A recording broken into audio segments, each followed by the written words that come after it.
yo, where the MAGA boys? Where all them Trump MAGA boys at? Huh.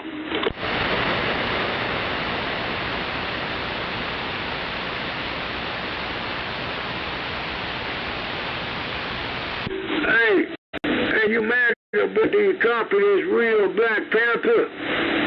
Huh. Yo, you MAGA motherfuckers. Do you copy this real Black Panther there? Come on.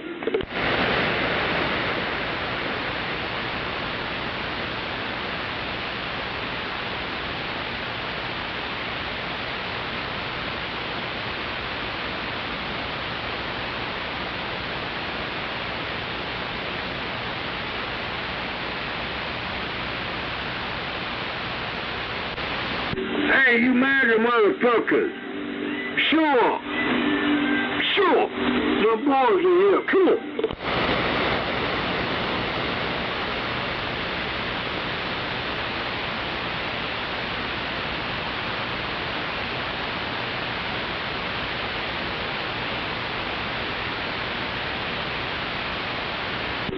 We're going to kill off MAGA tonight, man. We're going to kill off all them MAGA Trump supporters that did that shit to Washington, D.C., man. We're going to kill them boys. They're right.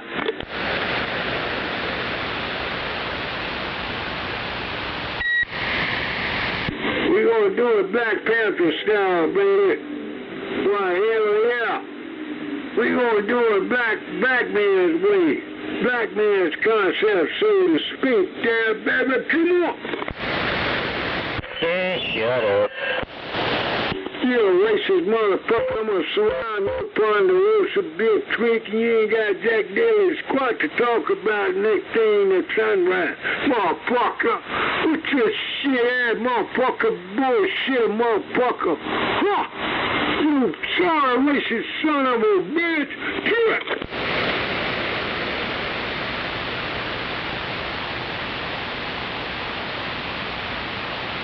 I'm talking to your pussy ass too, dog.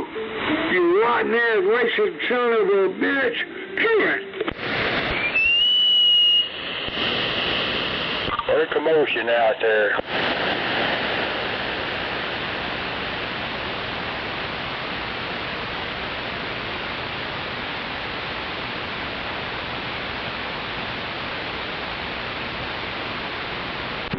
Was your mama racist? Was your pappy racist, boy?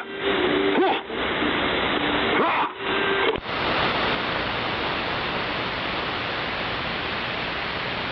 Yo, Tito, was your pappy racist, motherfucker? Was your mama racist? Huh. Shut up, stupid. You fucking idiot. Well, take an idiot to know an idiot. So therefore, you qualified, boy. Was your mama racist? Was your pappy racist?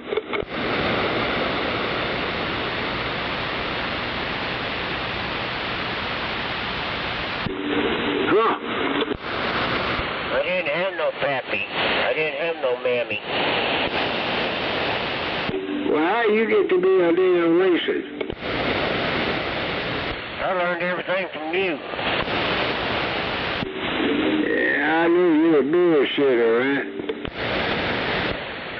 And I just telling you where I learned all the racism from is you.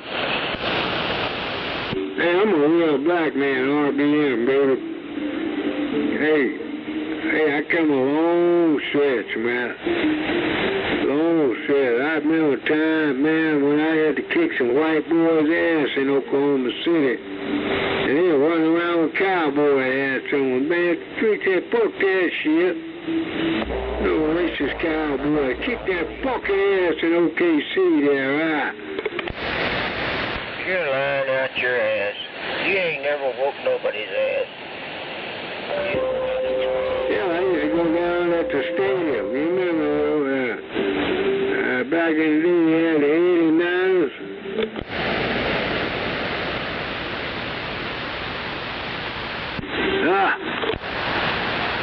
What a commotion out there.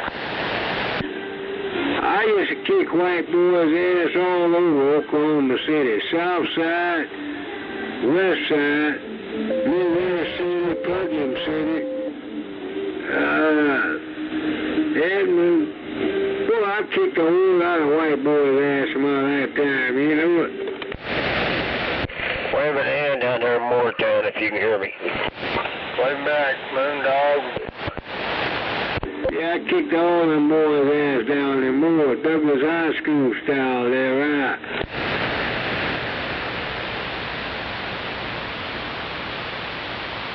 Douglas High School, baby.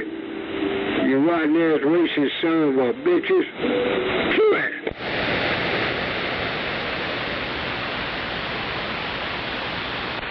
Won't you go crawl back under your bed? Go back to sleep. Fuck you. Fuck you. Everybody say, fuck you, dog. Fuck that racist, pipsqueak, brown-nosed, bam-bam motherfucker. And everybody knows you are racist. Ha! Oh, bam-bam, that contaminated piece of twat. Everything you just said, you're talking about your racist ass.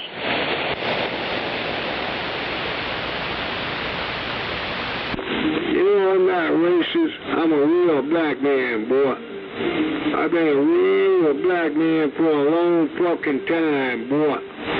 So fuck you, T-Dog. Go drink some more Kool-Aid, motherfucker. Hell, that's the best thing for your kind, to drink that contaminated joy juice there. Well, I apologize. You want to be a white man, but you black. So you got to do the black thing. That's all right. I know you're just over there crying, lonely. You full of shit. That old Caucasian shit, boy. You walking around with a big old plop of Caucasian shit in your shorts, boy. Oh. Hey, I just feel bad for you over there. You ain't got nobody. You run off all your friends. You cuss your friends. I feel bad for you. Hey, dumbass T-Dog, that reverse psychology doesn't work on a real black man. So you just pissing in the wind, motherfucker, wasting your fucking time, white boy. What's up? Well, why don't you just quit talking to me then? That'd be the best thing I would appreciate if you quit talking to me. Matter of fact, I'm through talking to you. You have a good day there, Mr. Twinkle Toes. I'm not a twinkle toer. I'm a real black man, boy. Always have been, always will be a real black man. RBM, baby. Hell yeah. Hell to the Skippy. I know how to treat a badass white boy. I kick that motherfucking ass. And I know how to treat a good ass white boy. I buy them over for some barbecue. Fucking badass, racist, uneducated, pipsqueak white boys in the big town. Why, hell yeah.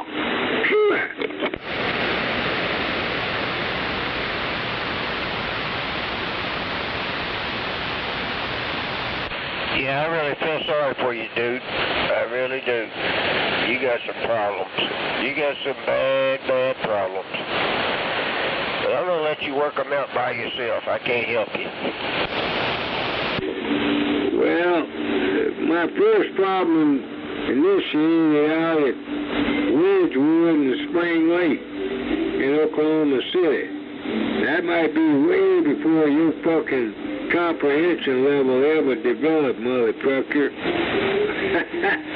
Yeah, you don't know jack diddly squat about Wedgewood and Spring Lake, boy. That's where the shit started there, right?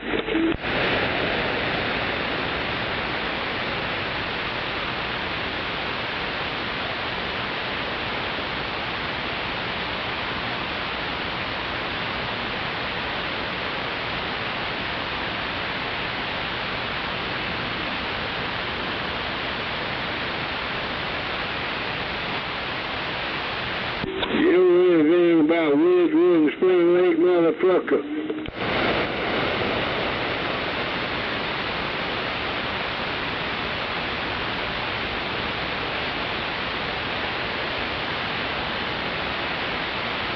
I didn't think so. Come on.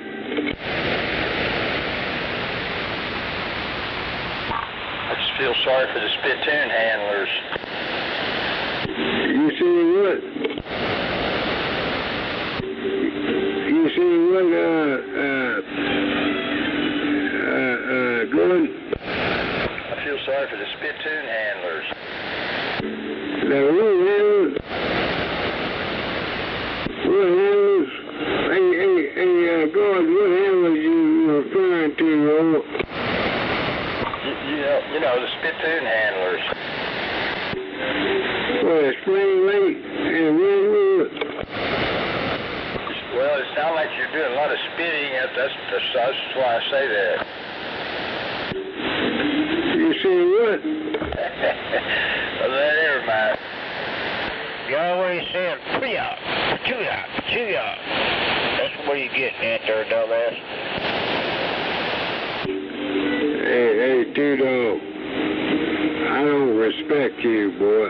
You used to brown nose old Bam every fucking day, so don't come out here and try to expect this old black guy gonna respect your pussy ass, boy. That shit, you're gonna be highly, terribly disappointed. Hey, fuck you, Two-Dog. Hey, go ahead and do your copy, over. No doubt about it. I want to listen to them audios. It says I talked to Bam Bam.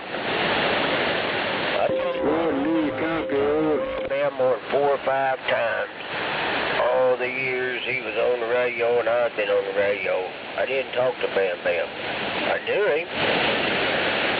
I associated with him, but not on the radio. You know, you can't tell the truth with your life depending on it, boy. Shit, I got that shit recorded and documented, motherfucker. You wasting time. I want to talk to Scorpio. So you're asking too much for your racist ass to stand by, over. No, I don't mind standing by, but when you get time over and when you get a chance to pull your head out of your ass where you can see, I'd like to hear some of the audios of me talking to Bam Bam. I tell you what, I'll pay you $100 for every one of them. Motherfucker, all I want you to do is stand your racist ass back. I want to talk to a qualified kind of guy. Hey, how about down there at that famous address? Do your copy, over. No doubt about it. How you doing, man? Oh, we're doing all right. I hope you guys get things worked out. I mean, I hate to hear you fighting. No, you don't. You know, we gonna fight.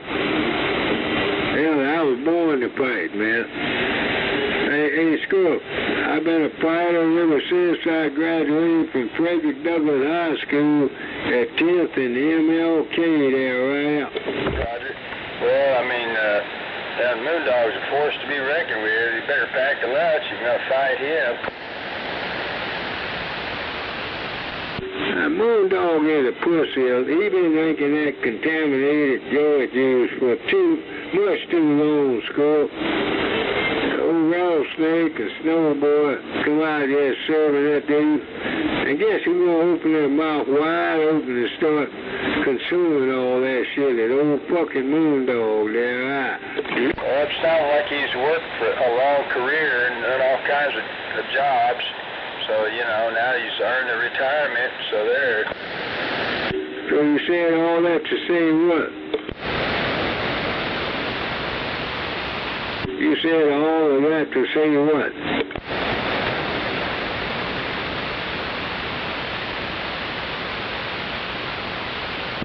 Huh?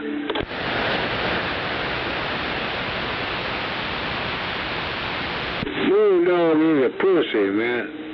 You're a racist piece of old contaminated twat. You know, you throw that shit out at the spill of I-40 and I-35.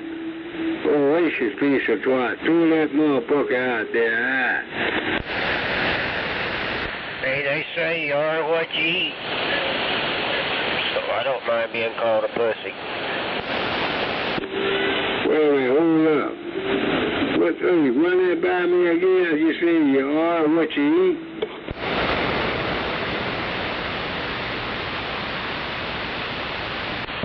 You dumbass.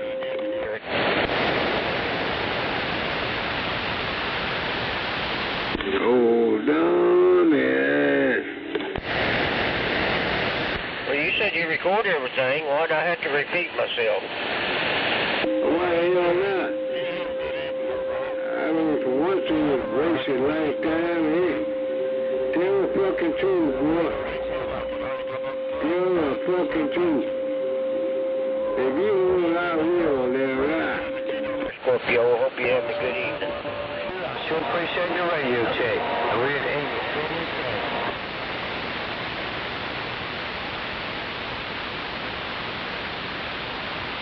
Hey, Great Smoky, how you doing tonight? Hey, dumbass two dogs, you ain't capable of telling the fucking truth, then fuck off. Alright? Just fuck off.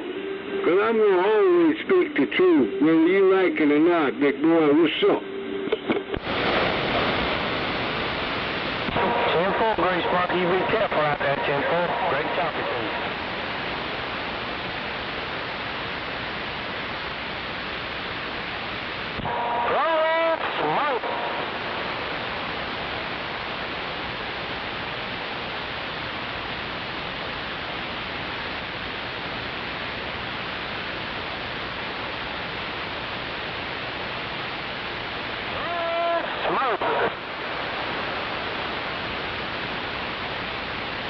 Hey, yo, where you watching motherfuckers located tonight out there in the boonies, over? I'm in the site. Yeah, where you motherfuckers located at? Come on.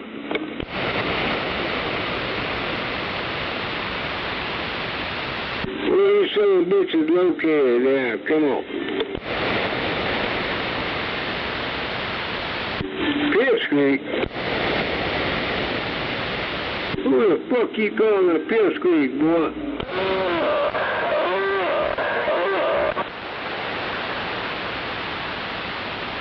What the fuck was that? Hey, I served my country in the United States Navy, asswipe. I'm a U.S. Navy sixth leader, highly educated, highly qualified. I know how to kill a racist enemy. I know how to kill a racist enemy, over.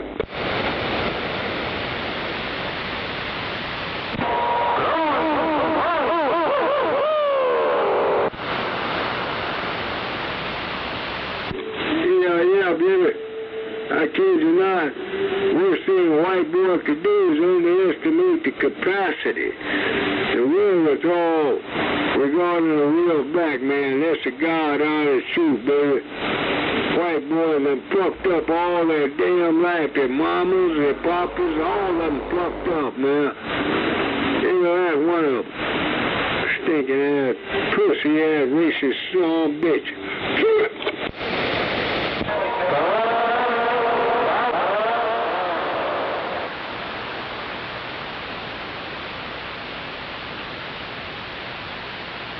I don't respect racism or anyone that supports racism. If you're MAGA, fuck you.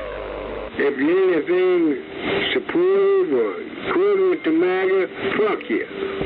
Alright? Crying out loud, you get to the hell you deserve, you rotten ass racist son of a bitch. I'm really rock and roll tonight, packing this big boy. Yeah, put it roll, baby. 30 yards, 6 kilos.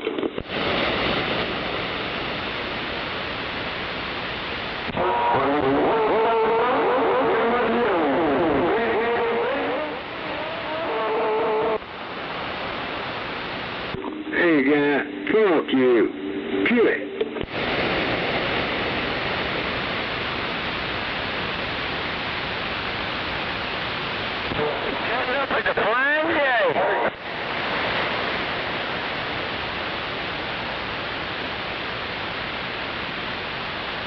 where the racist white boys at?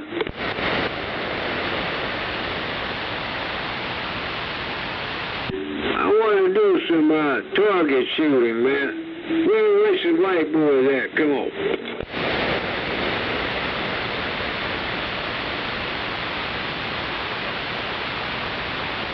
Boy, they all done tucked their little pissy-ass tail between their damn legs. Where the racist white boys at? Sure, come on.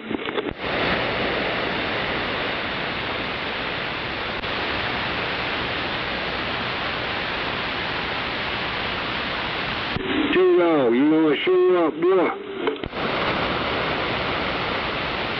I've been standing by. I thought you wanted me to stand by. Hey, Snow Boy, you gonna stand by? You gonna show up, Snow Boy? Hey, down there at Darren, y'all motherfuckers gonna stand by and show up. What's up? Them guys is going to bed. They're all going to bed. You're just ghost talking. You full of shit, you know it. My dad always told me that I was full of shit. Who did? Yeah. My dad always told me that. He said, boy, you're full of shit. You say your grandma told you that? Yeah, she told me that too. Well, she told the damn truth there, right?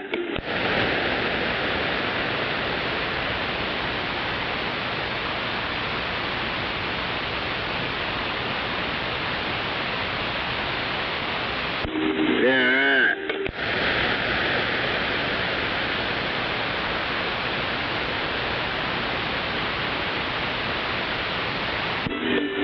I got a lot of pleasure kicking a white boy's ass, man. Especially in the middle of the week. Ain't nothing kind of like that way. In the middle of the week, kick a raunchy ass white boy's ass. You ain't never whooped a white boy's ass in your life, and you know it. Yes, I am, T-Dog. I took that little red pink panty boy out there, Redwood. He looking at him drowned his ass. But in the meantime, I whooped his motherfucking ass there.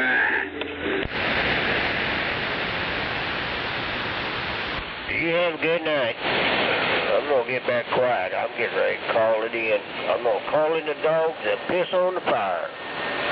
Catch you later over at Smoking Joe. You're a pussy-ass racist son of a bitch. And always have been and always will be. And therefore, I have no respect for your rotten pussy-ass boy. Phew. Quit your lying. You know you like me. You want to be compadres. What the hell are you drinking? Yeah, you want to be buds with me, and I know you do. Quit acting like that. Straighten up. I know how to ham up a racist white boy. T-Dog. It's not a very hard thing to do to ham up a racist white boy, that's right.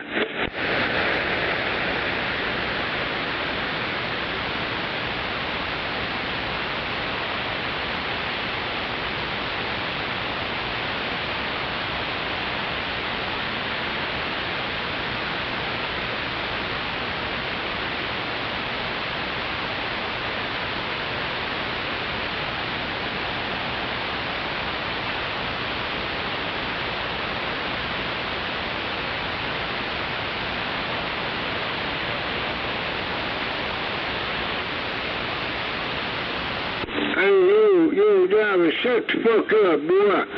Come on now. Shut the fuck up, Pipsqueak. Quit.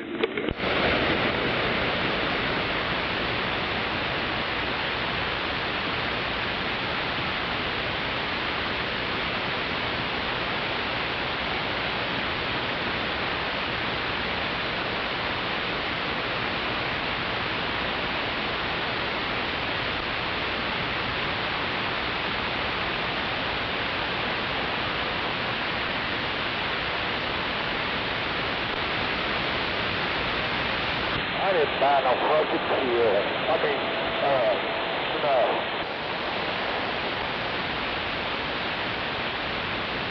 Yeah, there any truck stops left, we done passed all up, ain't we?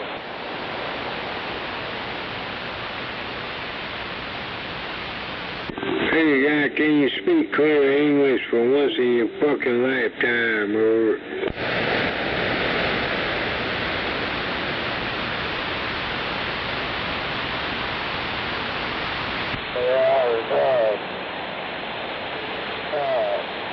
Got QP and all that up there when we get back on 35.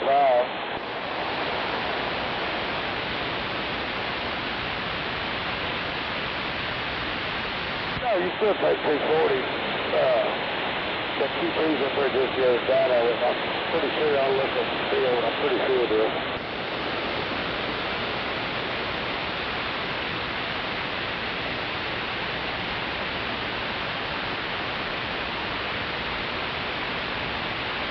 Not used to having to buy stuff. I normally keep like 2 rolls in here when I leave the house. I've been gone from the house long and it gets them all up.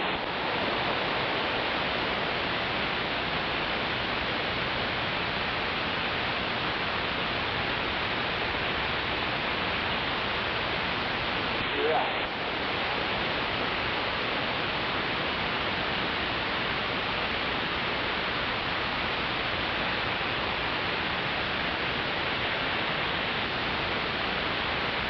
Yeah, that yard always looks like that.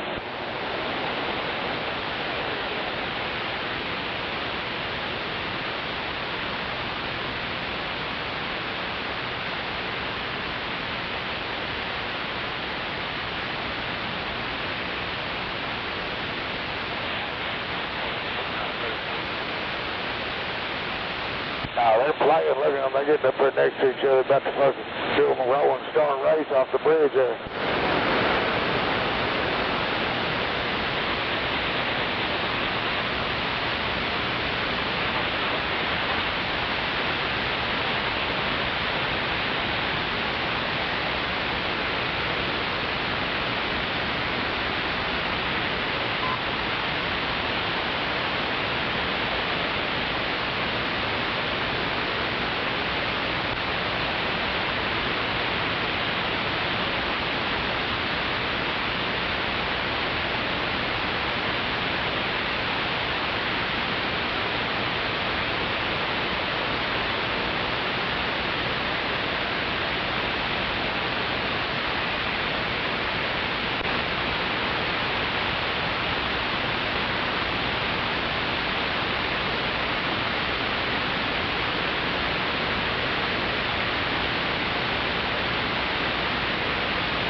check.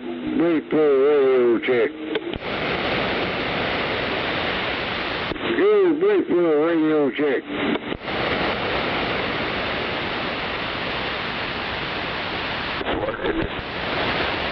Hey, can I get a radio check?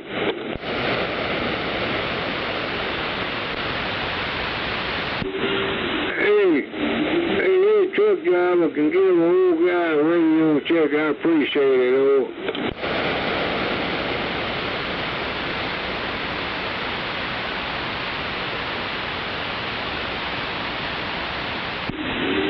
I can't get no radio check.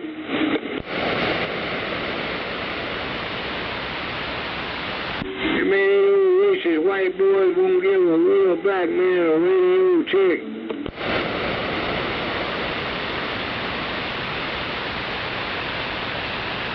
Watch your ass, motherfucker. Come on. I said it's working. Wait, hold up. Who that? Your daddy. I know. No, my daddy was born down in Ellsboro. So you ain't him, man.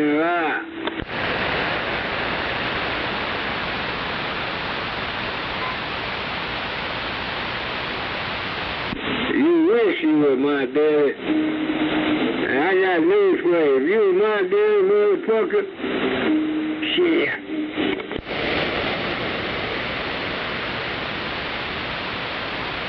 Where your daddy come from, motherfucker? Huh? Where your racist daddy come out of there? Come on.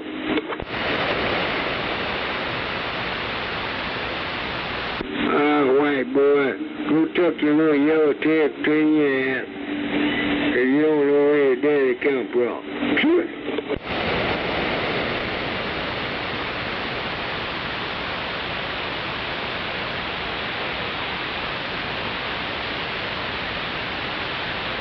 Yeah, poo on them white boys. The racist white boys out there. On I-35 and I-40. All them racist white boys.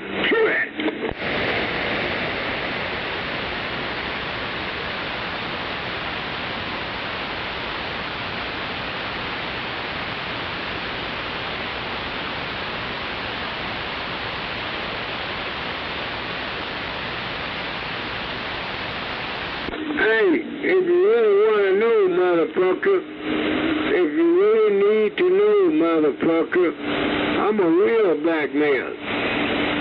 Hell yeah, I'm a U.S. Navy veteran, motherfucker. Hell yeah. I know how to bag 'em and tag 'em. So what's up?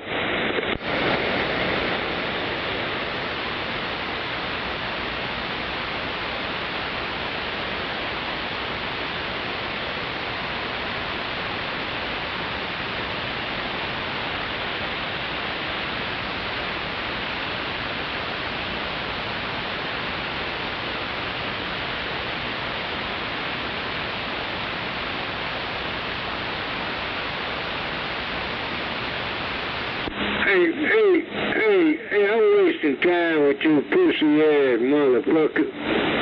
Shit, you ain't going no fucking where, boy. You ain't going no fucking where, asswipe. Talking ass racist yin-yang out there, motherfucker. Fuck wrong with your dumb ass, boy? Huh? The fuck up. Huh?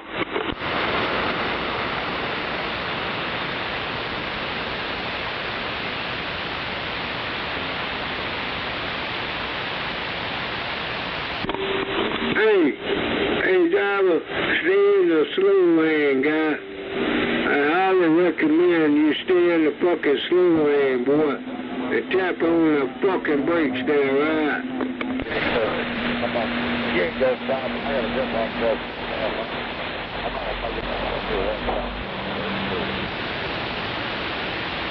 I can hit the ramp. I'll just hit the ramp. Wait on you.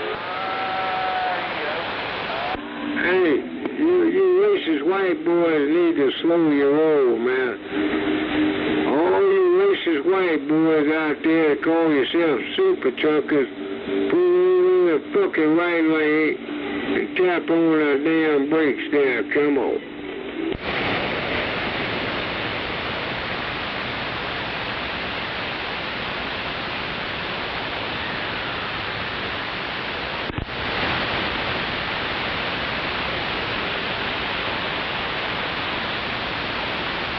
Fuck you.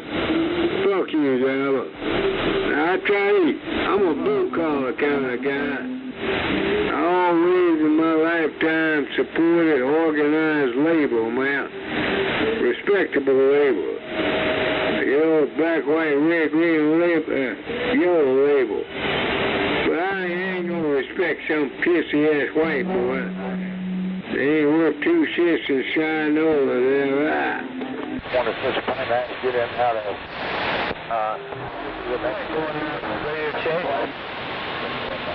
I said, hey, a white boy. Hey, don't make me say it again, boy. A white boy, ain't a racist white boy. Ain't a blue-collar worker. Hell, he ain't worth two shits and shine over. Sure. That big building, I guess it's a church. It looked like one of the big Muslim buildings. Muslim church or whatever. Yeah, that's what it looks like. It looks like a mosque. Yeah, but the mosque couldn't have a cross on top of it. Hey, I'm a real black man, motherfucker. I'm a United States Navy veteran. SEAL Team 6. I'm a real black man, RBM, I kid you not. I know how to bag 'em and tag 'em. Sure.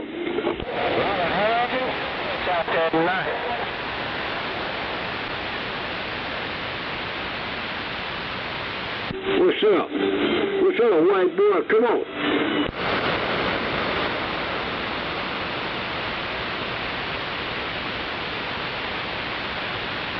Hey, I wish I had a CDL, commercial driver's license. Hell, if I had a commercial driver's license, but I done got too damn old for that. You know, I served my country, man.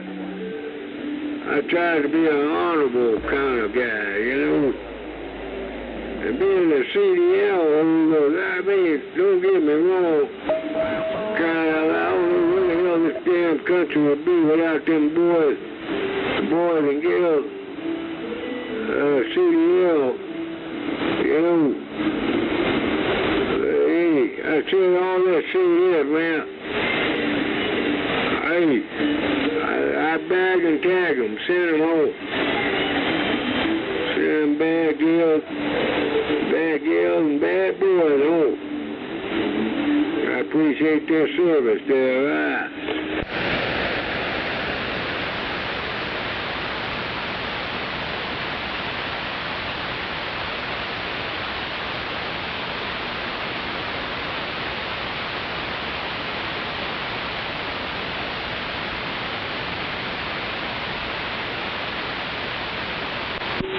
And fuck Trump. Fuck Donald Trump. He a 5-time draft dodger, you know it? Really true, I ain't making this shit up. Trump is a fucking draft dodger, man, with bone spur. He bailed out. That son of a bitch, racist motherfucker bailed out with bone spur because of his daddy. So he claimed. 5 times, man, he bailed out. In the meantime, he's raping them little teeny boppers in New York City, all them little pissy-ass teenage bitties in New York City. I mean, what kind of bullshit? Who the hell would vote for that son of a bitch? What kind of white boy would do such a thing, huh? You mean to tell me y'all ain't got a respectable wife, a respectable son and daughter, and you gotta vote for some jackass that ain't worth 2 shits, and then you gonna rape them little teeny boppers there, come on. Yeah. I'm gonna hang out about another 20, 30 minutes. Well, hell, you get the Epstein call. That damn Epstein. What's his name? Jeffrey Epstein? Shit. Well, old Trump, the guy his ass buried down deep in that shit, that Epstein shit, man. And then he trying to cover up all his butt buddies, that dib and dab in that Epstein bullshit. Why the hell you think he put the old Maxwell gal out on a lighter center? I mean, come on, man. Got a lot of fucking handwritings on the damn wall, boy. Shit. What the fuck? Any blind man can see the shit Donald Trump trying to cover up there, right?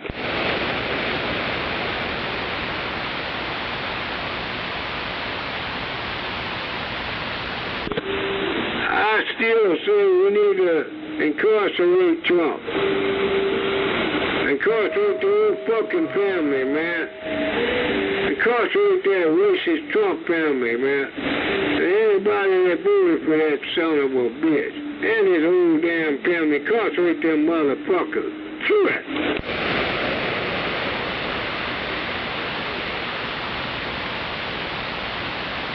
I couldn't understand none of that.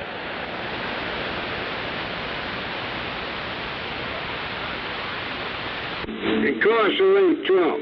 Oh, I hear you. If you're talking to me. I said incarcerate Donald Trump. Anybody that voted for that son of a bitch needs to be locked up.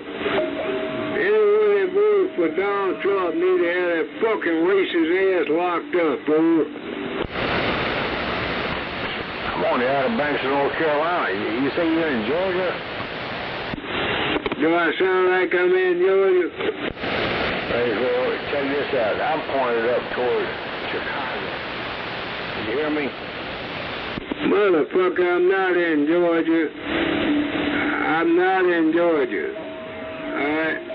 And fuck you if you're a Trump supporter. True it. I'm gonna ease on down your way. No, I'm a military veteran guy. I'm a downright honorably serve my country. And I fuck Trump. Trump is a draft dodger, motherfucker. I have you to know he a 5-time bone spur draft dodger there, right? Damn, I think he fell off the planet. I was pointed towards Chicago. Then I moved down there, and now I don't hear him at all.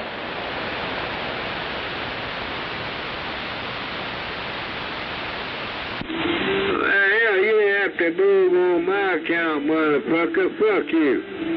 Fuck you and the horse you trotting in on, boy. What's up?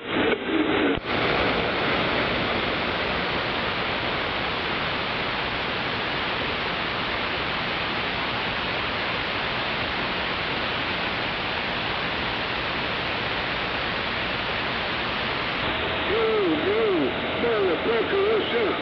What's up? Come on.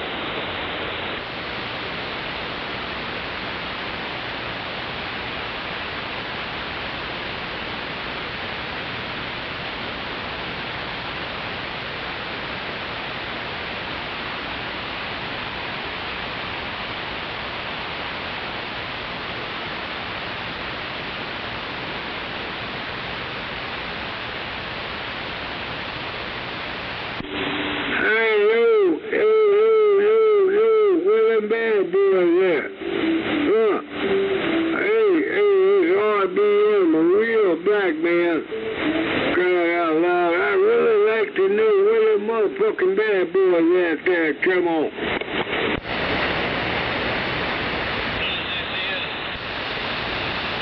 See what, motherfucker? You say what, boy?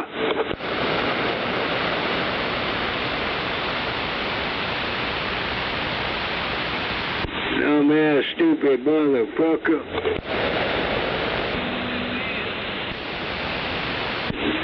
I'm an educated black man. U.S. Navy. United States Navy, highly educated, real black man there, right?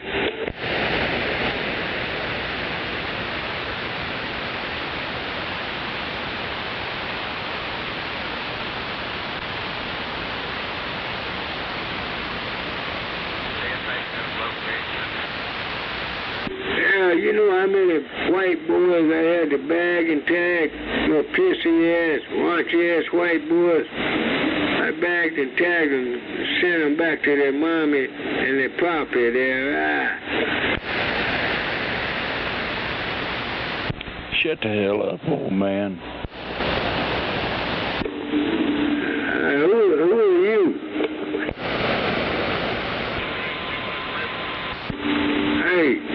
Hey, guy, who the hell do you think you are there? Come on.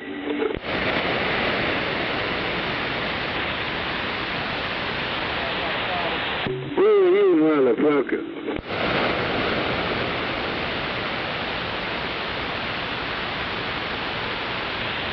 Alright, so you gonna hide behind your pissy-ass microphone? You need to shut the hell up, motherfucker. That's your best bet, boy. Really, truly, you the guy that need to really shut the fuck up there, right?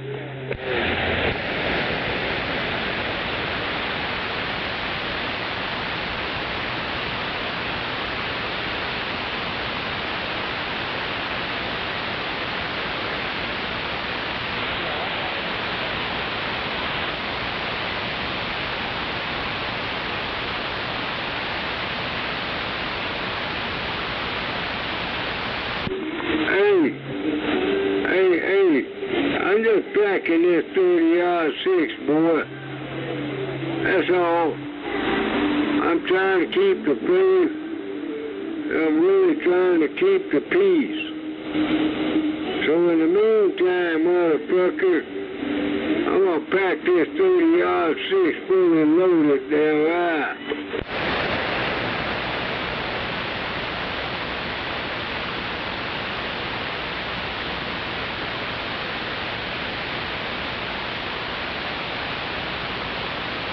Where them bad white boys at? Huh?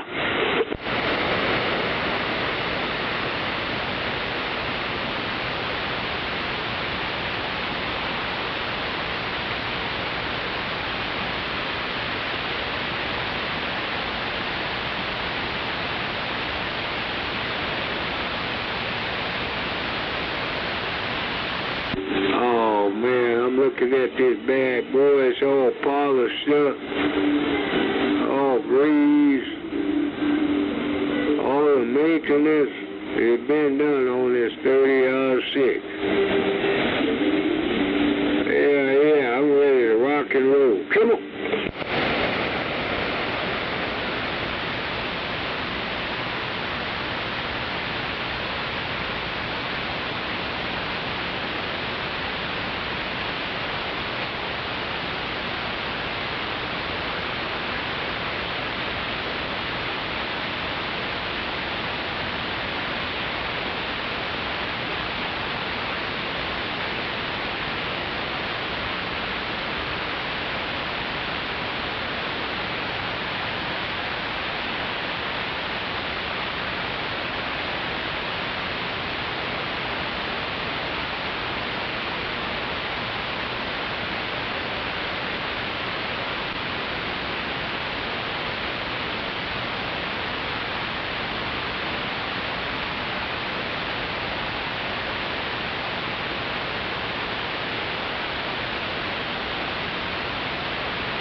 said it'd be great for the mobile. Breaker, breaker.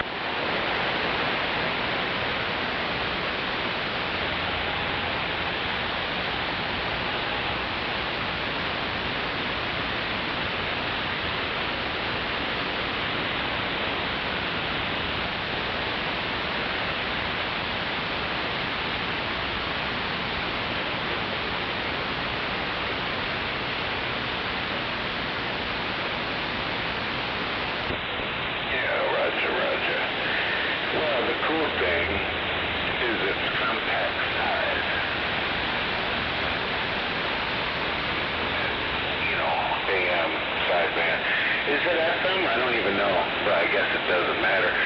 You know what, that FM thing got passed and people were on it.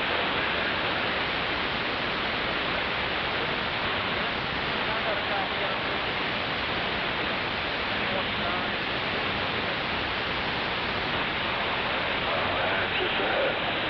And I don't think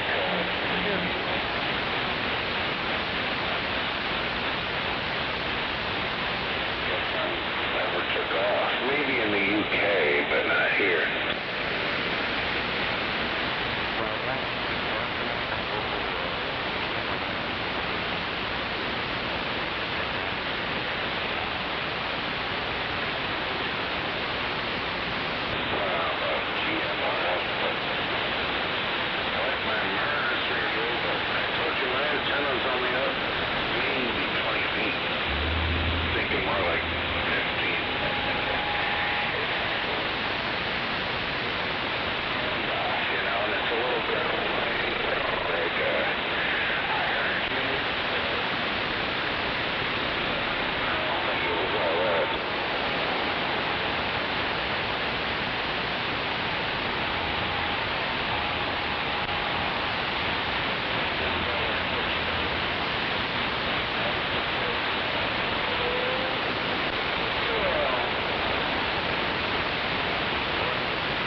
Dakota Digital, what the hell was that? The driveway ones?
What do you tell you what?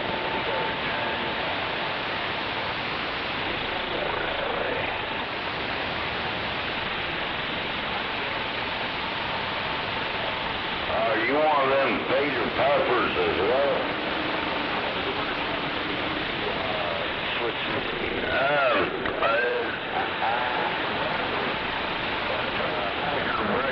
What's my key up here? 175 on the key up.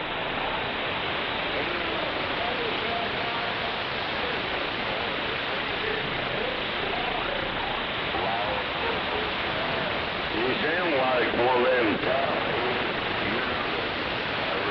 You want them tops? Just one of them Peter Peppers that's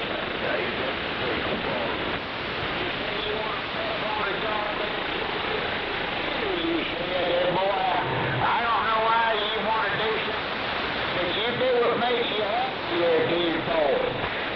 Are you loving them paper? You're a pickle bar driver, I can tell. I quit doing it. Long time ago, buddy.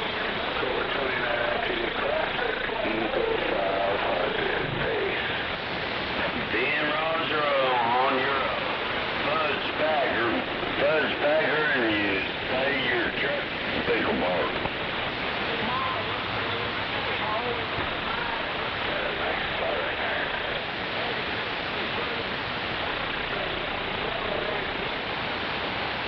Being born, you stay at the pickle park, and you're a pickle park boy, and you love to eat your lunch at the pickle park. Your mama's told me have your lunch with the pickles there for your young brother. You might not.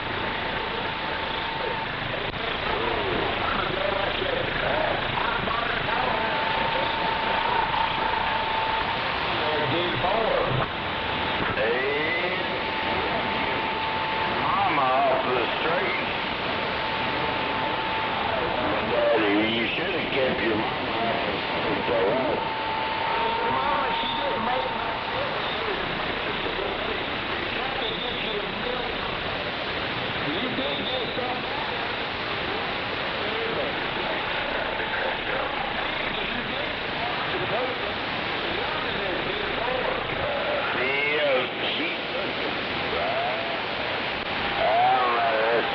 It's terrible.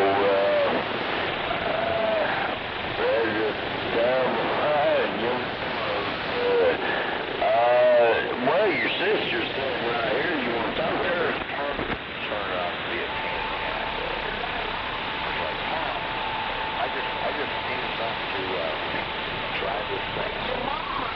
Your mama, she couldn't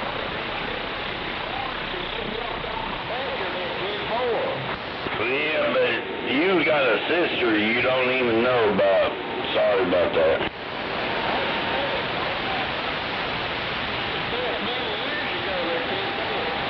Nah, she still sucks a pretty good dick.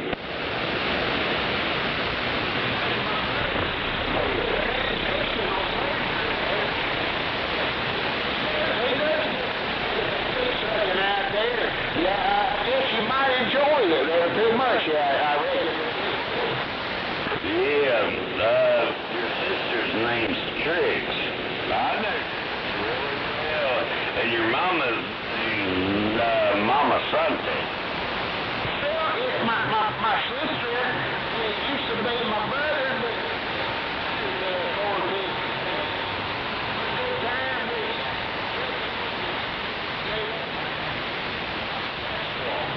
Yeah, she got pregnant. Hey, we couldn't buy you. We couldn't buy you off my waiter there, people. You knew my waiter all day long there. We knew you was a homosexual. Hey, driver, why don't you get somewhere and get lost, because you're nothing but a real dickhead. I mean, Jesus. But Boy, you listen to me now. I'm on Bill Jenkins. I've been here 47 goddamn years. You ain't gonna tell me nothing. Miss my station.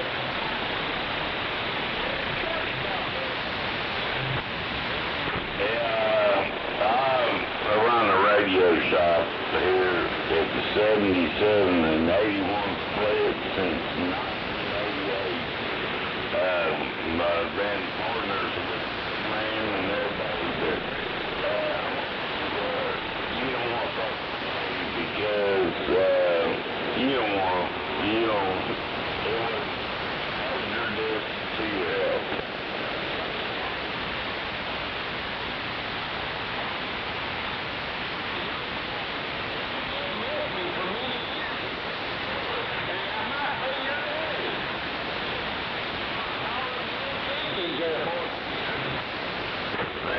You got a 410 stuck up your ass.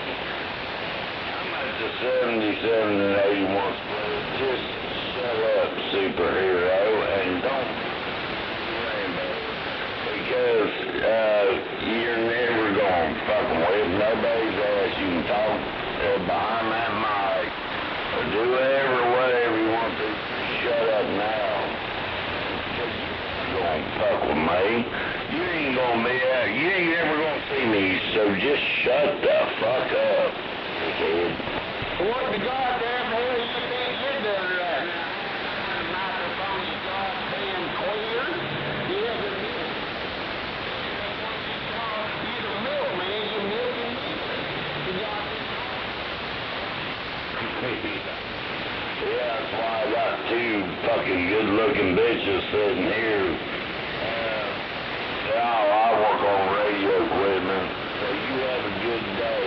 Adios, fucking you ass queer bait. You wanna be a truck driver? You ain't a truck driver. You're just you should be one of them towel heads like the trucking industry deserves. I'll see you. Goodbye. You just goddamn angry homosexual, and you talk about having good bitches in that way. What you doing with them dogs? You got peanut butter in there in your CB shop. You keep bestiality. But nobody cares what you do to your dog there.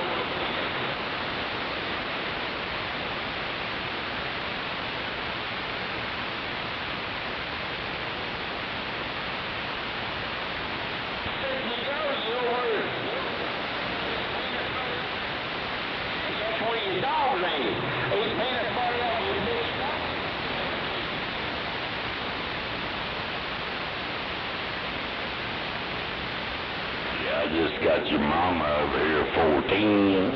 She really is a love sucker. Dog over milking her pigs or some peanut butter. Yeah, 14 on this good time with a bitch.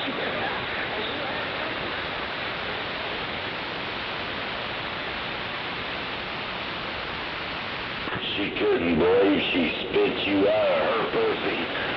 She really couldn't believe it. Said, God, what did I do here?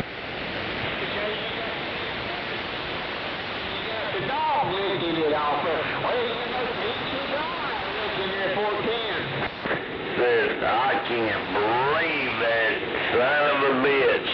That son of a bitch come out between.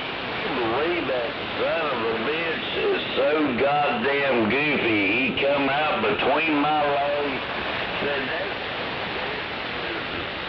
stupid. He started driving trucks. He's a fucking idiot. He's a retarded truck driver. Yeah, I tell you, that's it right here, that people. If you go play back and listen to yourself on all them water videos, you're goddamn stupid. You're 14. Okay, have a good day, buddy. Yep, you're the good buddy.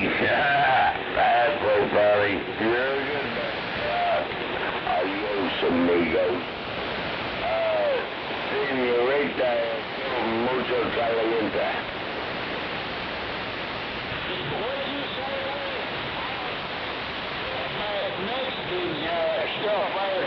You can speak English there at 410.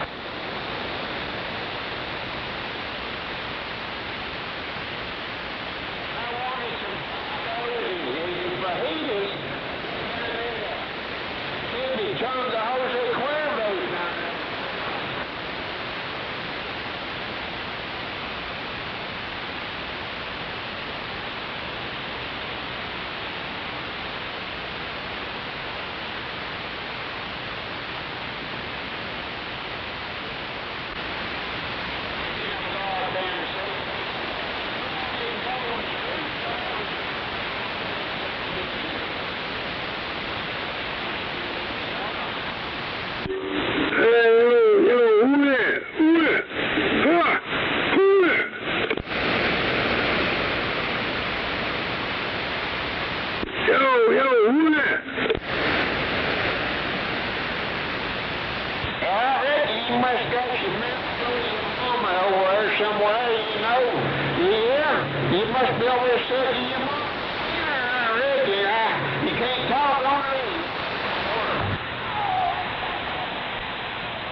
Got that 14 and the good buddy got down.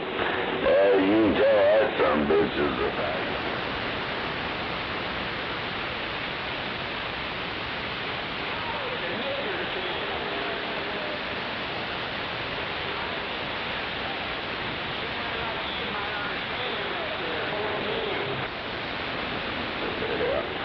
That was a goofy son of a bitch. Got to be the goofiest fucking truck driver I've ever heard in my life.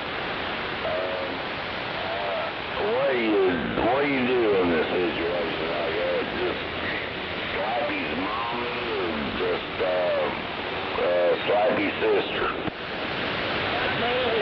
You sit right there and you see Bishop, or you keep on holding your boyfriend's wiener in your mouth till the swing goes down for him. You try to put that golden screwdriver in the video again there, 410.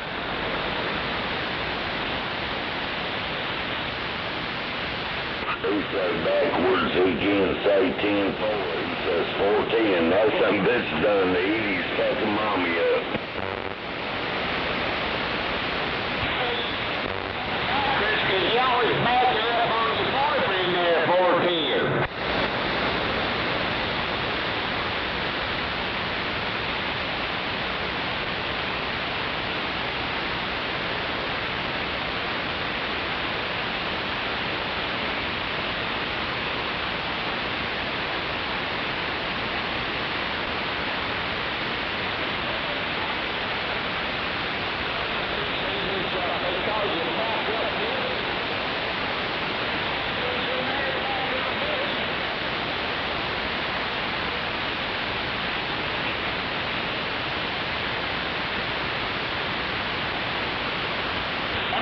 Call you back up, Billy, because y'all Billy there, 410. You know,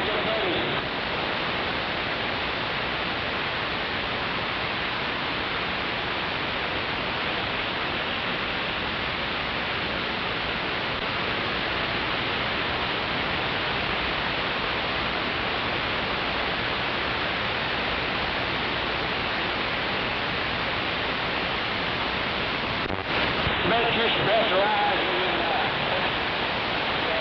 they got the rainbow colors on them. That's what all the clears like. They're 410.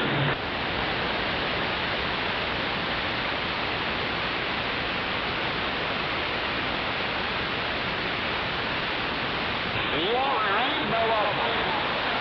Rainbow and some sauce under it, you know, you like an ice cream bar.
Stupid ass driver don't say 10-4. He says, you know, he's a quitter when he says 14-0. Saying 410 backwards,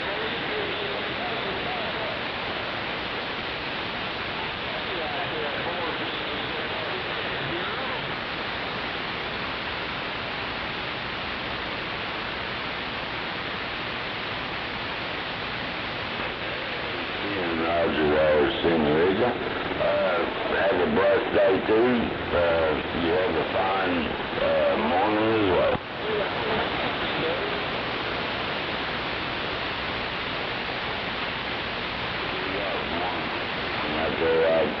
He's like that stargazer or something. You can tell he's got major issues. He's like that stargazer from over here with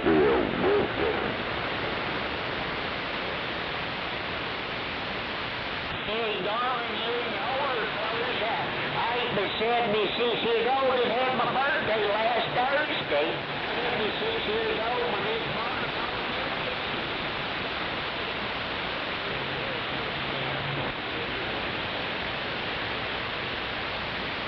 You want to come try us out?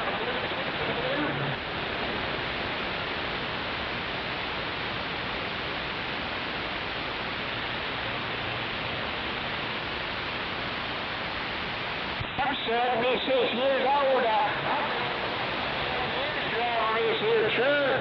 She's got 4.7 million miles on her. Nice wife there, but bless her soul.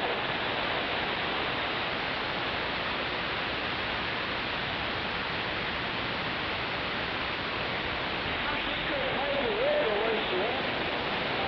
410.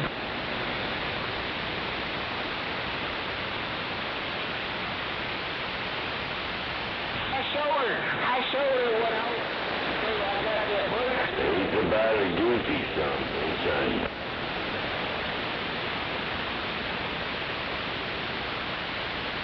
Where you at, birthday boy? Man, Top Electronics is being nosy, but that's about a goofy son, bitch. We better be quiet. I'm out here in Virginia, just gone down. Fuck you too, pig. Let's not talk to him. Let's not talk to him. That guy's got problems big time.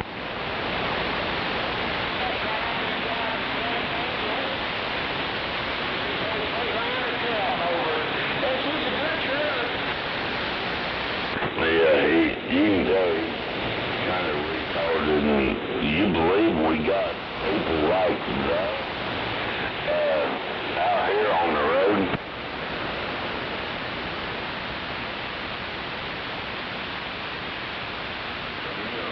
imagine if he's off or Walmart or HC or something like that.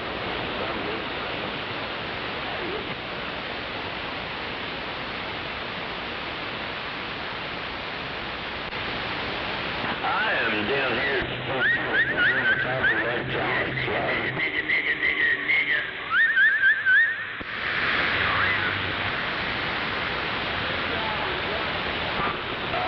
God damn. Where are you at, ma'am?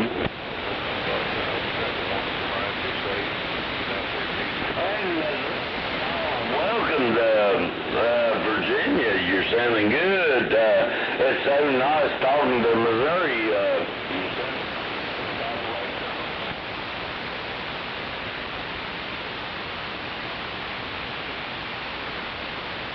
Hey, you be blessed too, and have a super fun week.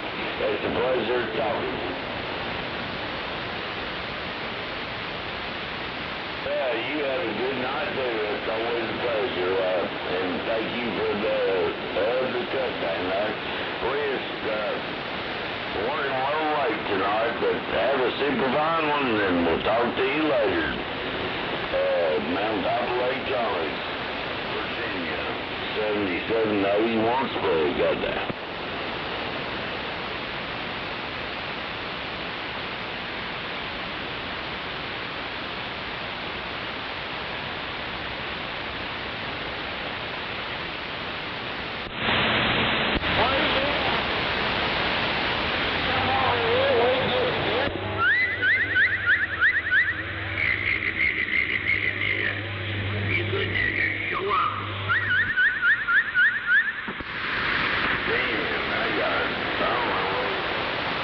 I just had my birthday last Thursday. That guy's awful.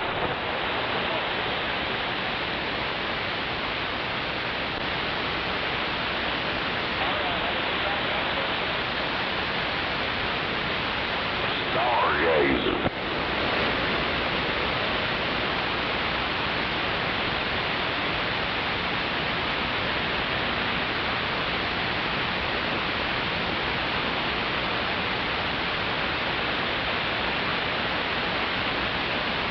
Next motherfucker I think a 30 in the fuel out, I'm gonna kick your fucking ass.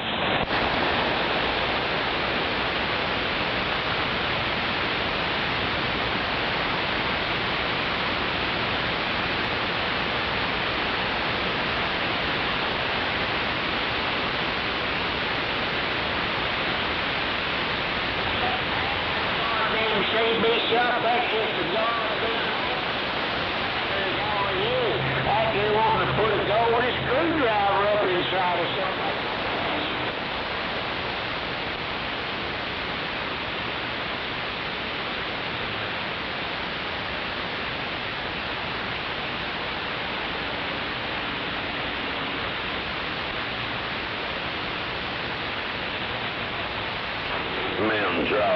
Mountaintop Electronics looking for a radio check. All right.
about the Primo substance. Y'all got it on?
you go, Smokey.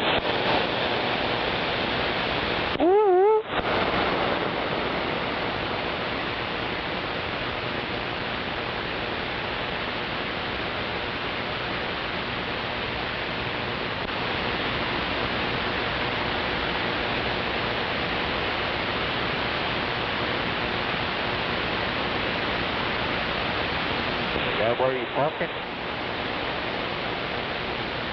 Now I'm going back up there, but I don't know how this guy feels about it. What guy? Yeah, to your right.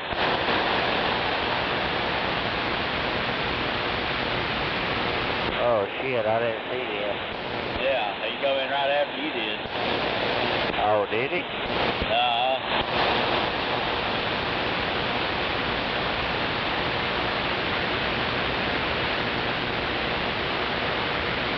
What damn throttle sensor on this fucking thing is acting up?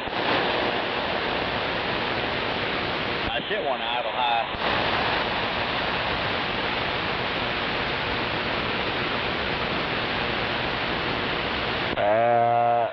Well, I don't know, buddy. About this lawman over here. I mean, hell, I'll go ask him.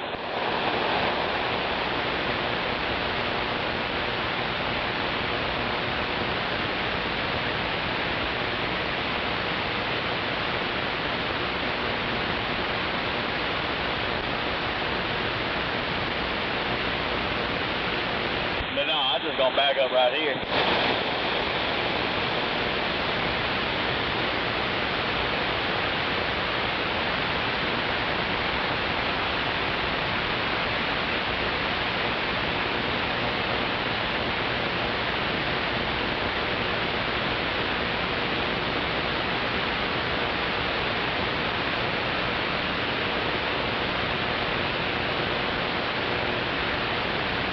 Can you squeeze through there? You need me to pull on up.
small cattle haulers? Yeah, come on. Right there, Western, y'all got a DOT on the right side. That's 10-4. You're looking good. A good way. He's going that way.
What'd you do? Sleep in late? I was in there making coke. I already beat you.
I think I'll just take the rest of the week off.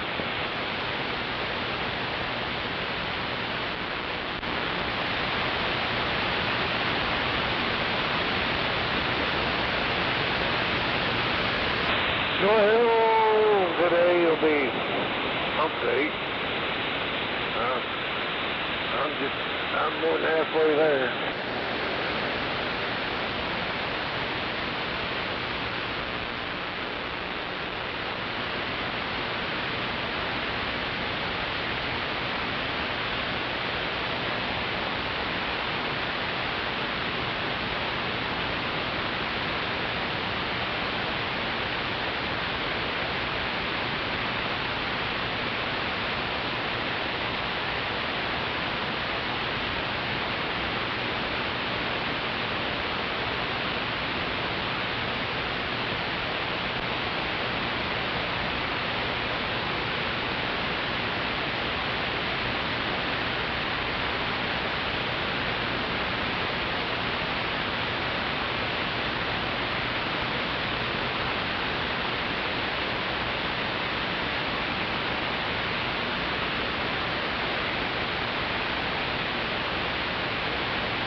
monkey said when he got his tail caught in the door?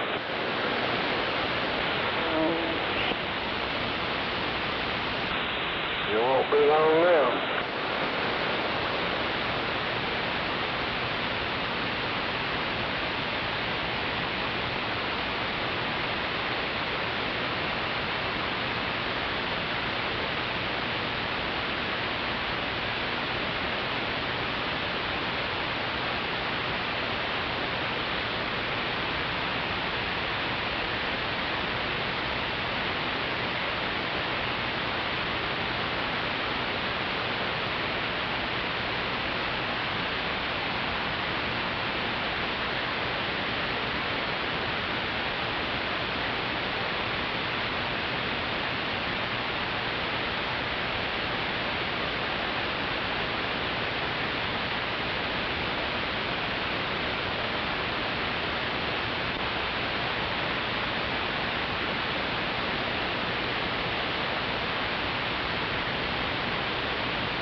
Your mic. Get the ends up. Go ahead. Restart it. Put it on back together. I think it's something going on.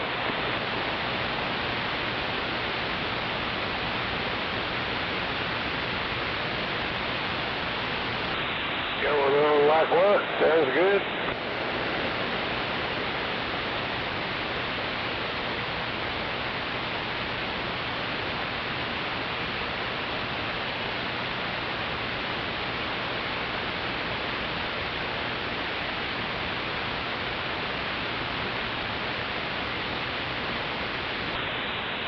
Take the old meter, touch that center pin to the outer sheet, all the ground shield part. If it ohms out, I'll just run it.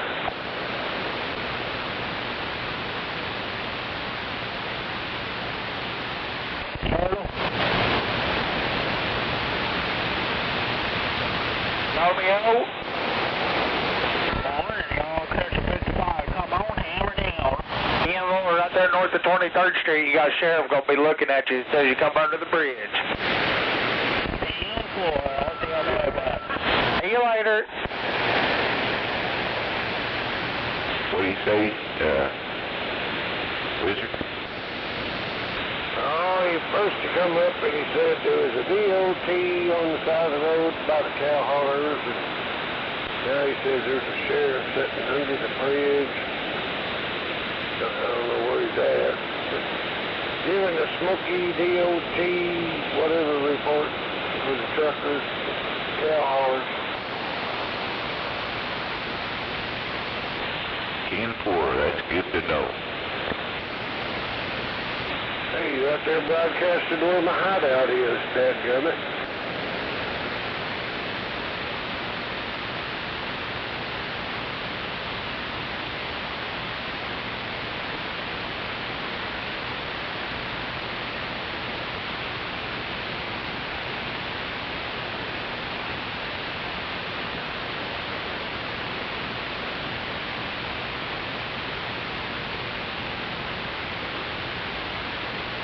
There's a Sky Marshal in the 737 at 15,000 feet flying over Oklahoma City. Better keep your pedal to the metal at the speed limit.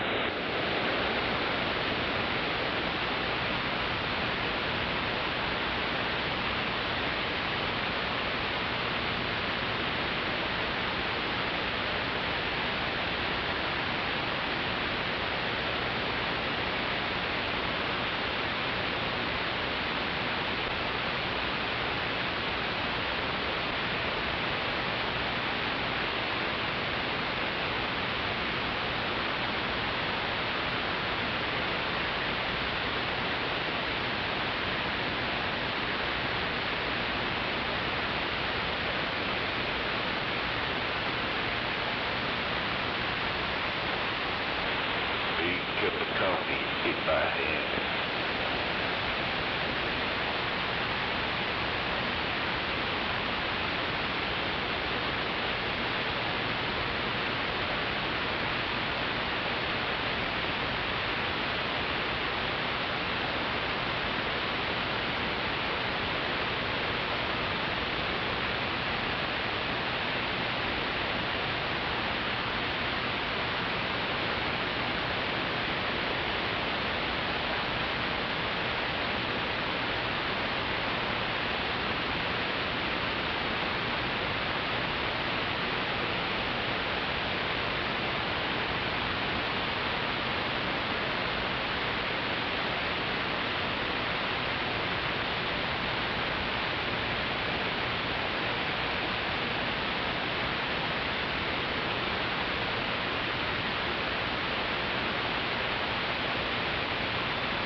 got a feeling I'm going to be about 50 feet up in the air sometime this week on the lift. Oh yeah, what you got, no pole? No, the head honcho where I work, he was around yesterday and he asked me something about if I was scared of heights. I said, no, I ain't scared of heights. I'm just scared of falling more than anything. Yeah.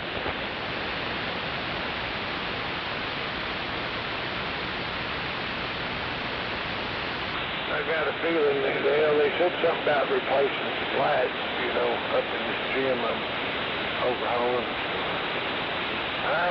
These people, they sit around in their suits and ties, little fancy offices, and then they come down where you're working and come up with these ideas, that they think they can refurbish something in about a day, and we got, next month, everything will be kicking back up, enrollment and all that crap. Yep, you restart it. Yeah, we call it Hell Week. When it starts up, man, we just get flooded with, can you do this, can you do that, can you go around over here and move this, It's like, oh my God. For about a month and a half, we get hammered with crap they want. Just little stupid crap done all over the place. Yeah.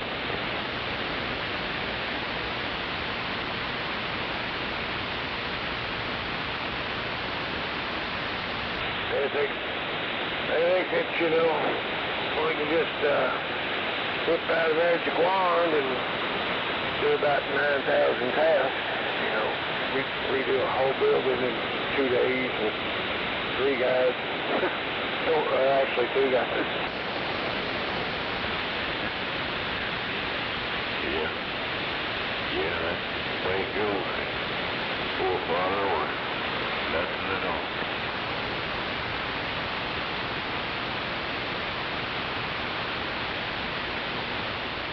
Like right now, putting in flat panel LED lights.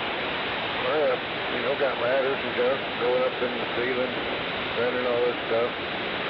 And they got hired 2 idiots to come in and paint the damn floor underneath it. What the hell? Whose idea was that? I don't know, but I have a pretty good suspicion. But these idiots, they do everything backwards, They have wet paint on the floor and then decide they want to replace all the ceiling tiles right above it while they've got fresh paint on the floor.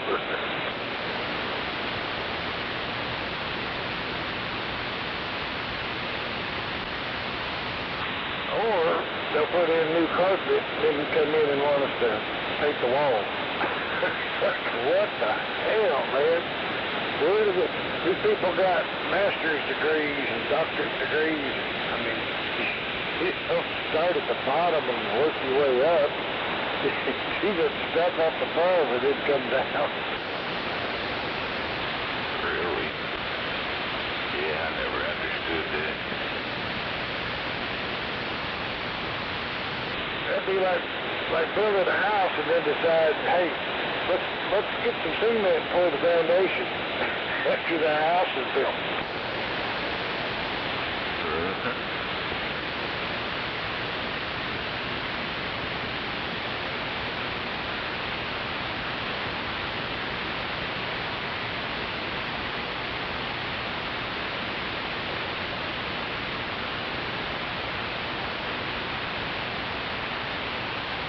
The funny thing is, all the suit tie people sit around and scheme this stuff up.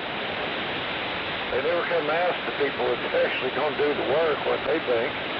You just don't. Well, you want to do the ceiling first, the lighting and the wiring, then come do the walls, and then, floor and stuff like that. It's the last thing you want to do, because otherwise you're walking in and out on brand new carpet. You got sheetrock dust, paint, all kinds of crap all in that carpet. Yep, I know what you mean.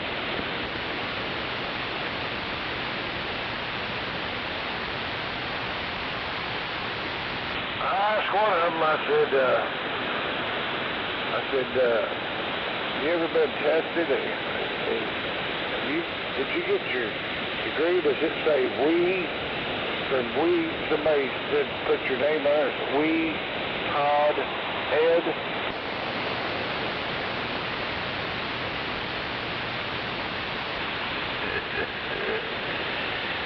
Yeah, I went out to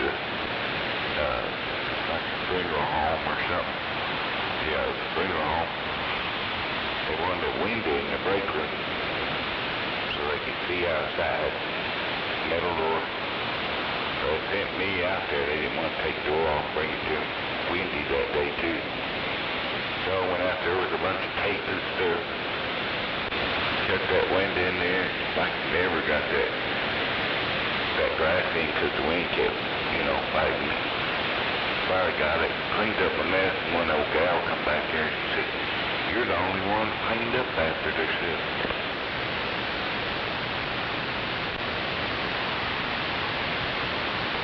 Well, here's the good thing is, custodial people, they'll take all the trash cans out, wash them out, because even though they put trash bags in there that's still leak and stink, or they'll be taking trash out, somebody will throw a milk carton in there.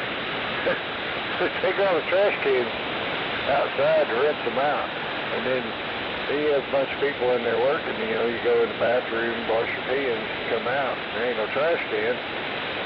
People just wad it up and throw it on the floor. Well, they didn't want to put it in their pocket.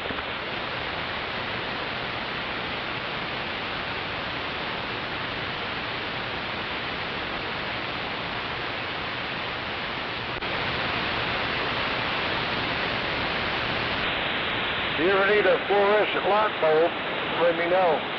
I probably got a couple thousand of them. What's the long one? 4 footers. Yeah, I don't use them over here.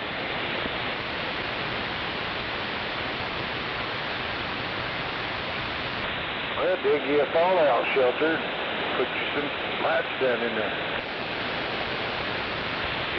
Build me a hole in the floor. Make a little tunnel. That's what I got. When I got this place, I wanted a kind of a hidey hole. I had a backhoe guy, got an 8-foot culvert deal and buried that sucker in the backyard under my shed.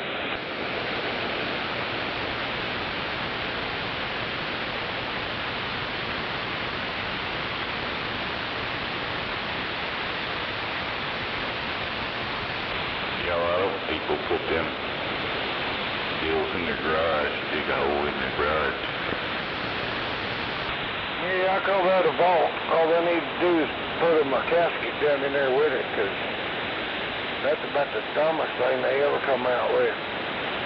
Put your storm cellar in your garage, crawl down in there, and your hot water tank or your washer and dryer line breaks when the tornado hits, or gas line, or you get your car in there and it knocks a hole in the gas tank. Well, where do they think all that stuff's going to go? I mean, if you're down in that hole in your garage.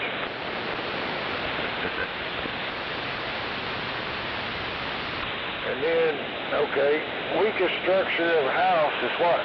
The garage. It ain't got no walls. It's a big old wide span deal, and a flimsy-ass garage door. When winds hit that, that's the first thing that's going to pile up on top of the door. So you're stuck in one of them so-called safe tornado shelters in a hole under your garage floor. Yeah, we used to sell a door at, it had 1, 2, 4 locks on it, and it was heavier duty 14 gauge. then FEMA come out, and they said that we can't call them safe room doors no more. They had a certain standard. Well, the FEMA come out and they had a special door, heavy door, and frame, and it was multi-point lock door, which I don't think I'd like that, because if they got bent or anything, and lock ain't gonna unlock, you're trapped in there. Yeah, my folks had one, and it had like a big giant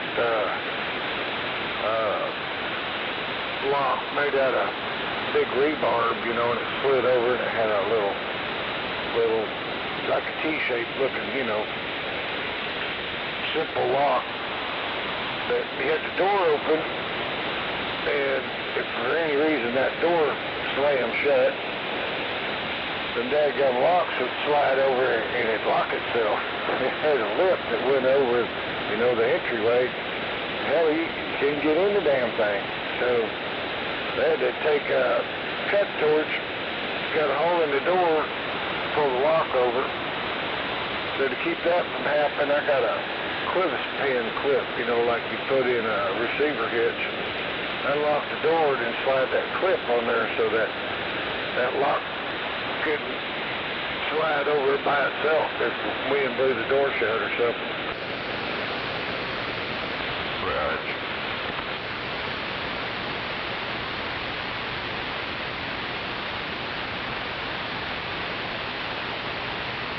I don't know, I think the safe room up above ground around here, I mean, where I'm at, you can dig 12 feet in the backyard and hit water, so they couldn't put nothing underground here. Yeah, I'm over here by the Lake Buffalo, and you dig down maybe 2 feet, and all of a sudden it fills up with water. Isn't that the mosquito breeding zone over there?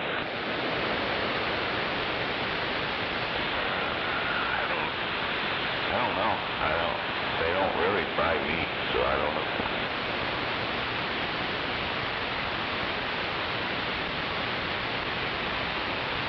You would think if that thing held much water, it'd be just plumb full of mosquito larvae.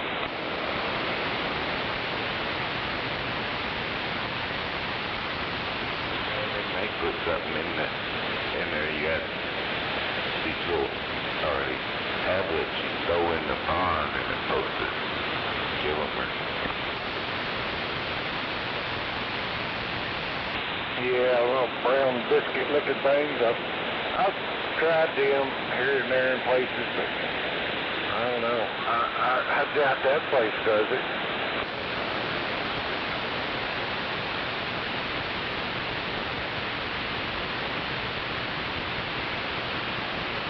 Might be enough perch in there to eat all the larvae.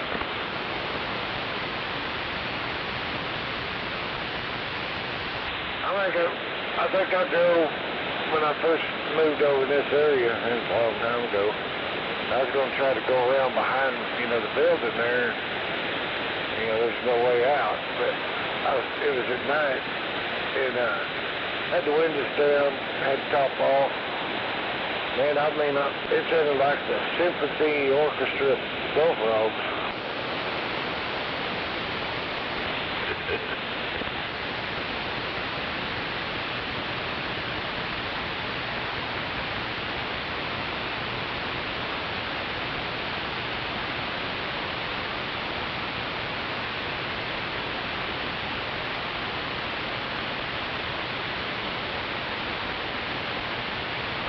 One good thing about when all these schools fire up again, always, you know, it's peak of the heat summer-wise, freaking August. I don't know why the hell they'd want to have the kids start for the hottest part of the year, but that's what they do.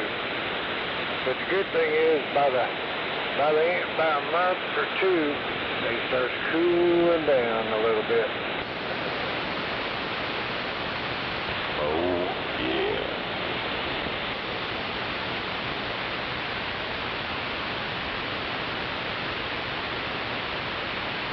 damn 100 and something degree days. The heat index is 108 or 9 or 10. Heck with that, My outside days, I'm just too old for that crap. It starts getting to where got a little frost on the windows. I used to hate that too, but now I look forward to it. I hate the cold. I just like the cold.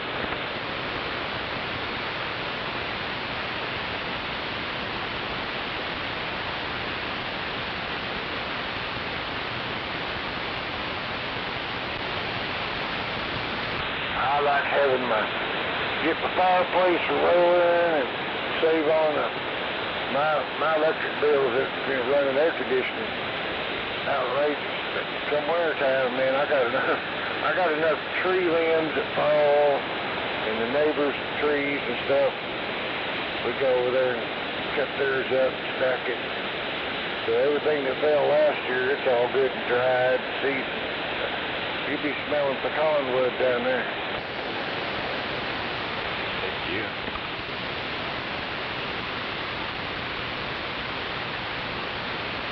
I had ONG come out and they thought I had a leak. No, I put that blower fireplace insert and then I piped me some vents in with spark fans that circulate and suck it up right above the fireplace, cranks it back to the back of the house. And I'll run that thing. When it gets too hot in the den, I just turn the fan on, suck it out back in the back part of the house. Shoot, my bills go down to the minimum, like $38, $39 a month, whatever it is. Yeah. One time, the gas company sent me a check, 7 cents.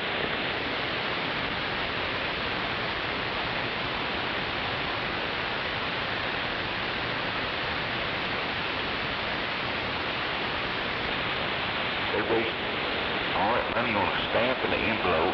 They could have saved them more than 7 cents.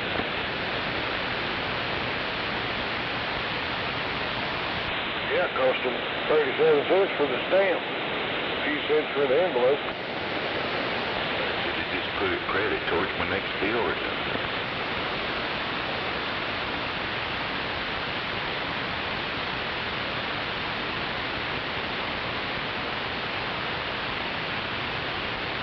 Oh boy, I had to walk around and check stuff with the other day. He said I forgot where it was at.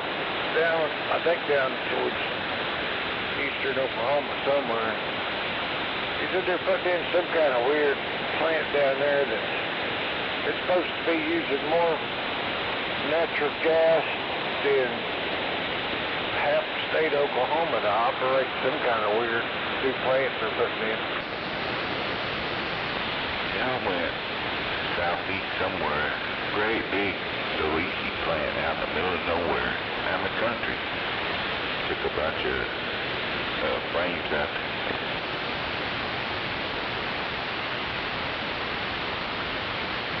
I forgot what he said they was going to manufacture some kind of big ass plant, but he said,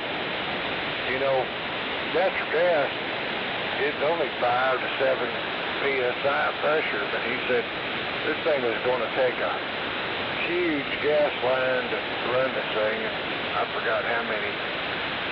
They anticipated so many BTUs of gas that was going to have to go through that line.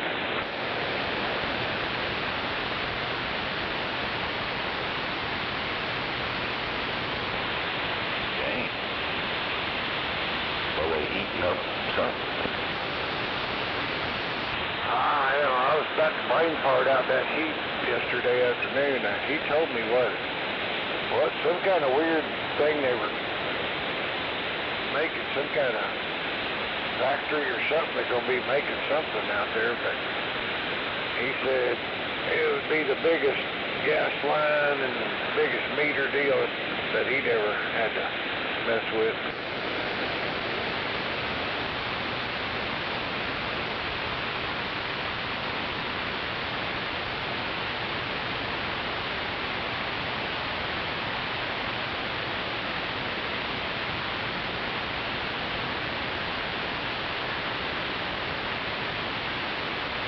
one deal that I've heard of was, you know, this plastic, all these water bottles, I mean, everything's made out of plastic. And one way or another, you know, it comes from oil out of the ground, like oil wells.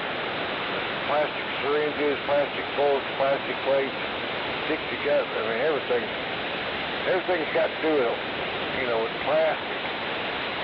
Coming out with a new kind of plastic that's actually biodegradable plastic. We should make one where you could eat it.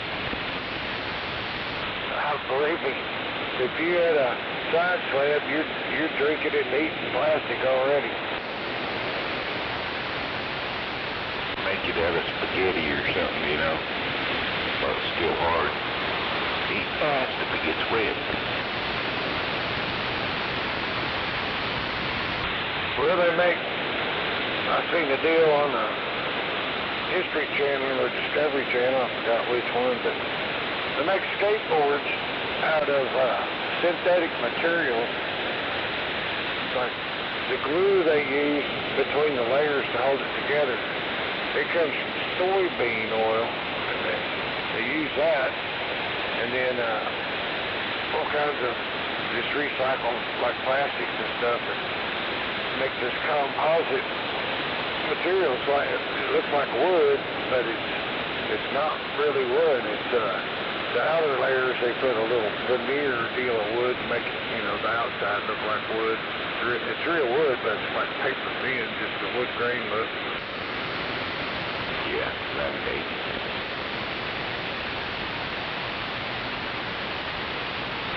But supposedly, the first person that ever tried making synthetic plastic parts it was Henry Ford. His original dream was he wanted to make car bodies out of plastic.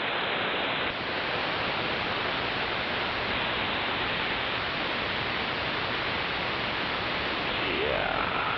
Well, they made it down. Make them out of rubber now. Yeah, I mean that's what they said. You know, he just couldn't get the. You know, back then technology was pretty wild, you know, not as advanced, but nowadays, hell, these cars, 90% of the body's made out of some kind of synthetic composite plastic material, and rubber bumper deals, and the fenders, and the bodies, the inner fenders, it's all plastic stuff.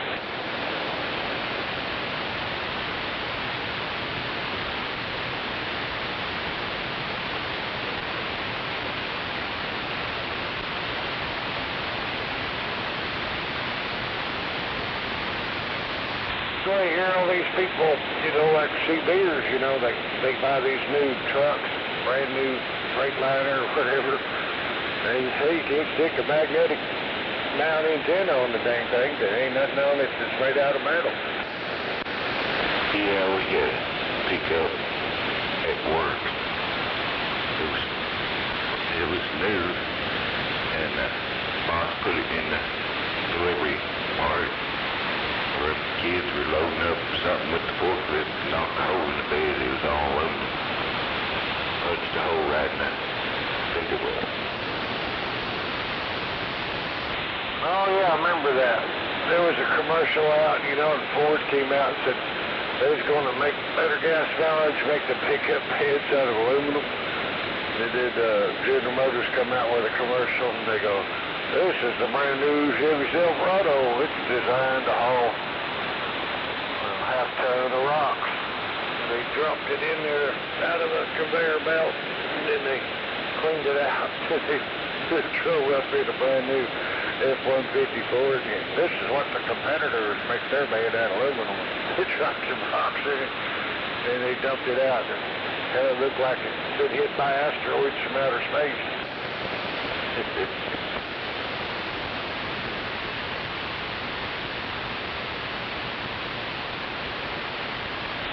I always tease my buddies are good Ford nuts. I mean, I wouldn't have one unless it was a Model T or A or something like that when they made them good. But I always tell them, you know the difference between a Ford and a golf ball?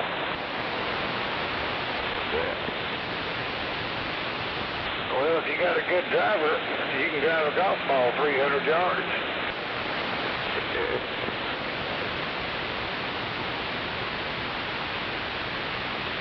You got a FORD and fix or repair daily. Yeah, I had all different brands of cars.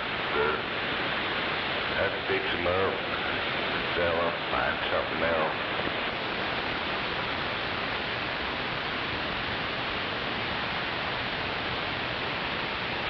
You ever heard of it? Back in the day, they had a truck company called the Diamond Rio, made by the old semis. They were actual true two-stroke engines.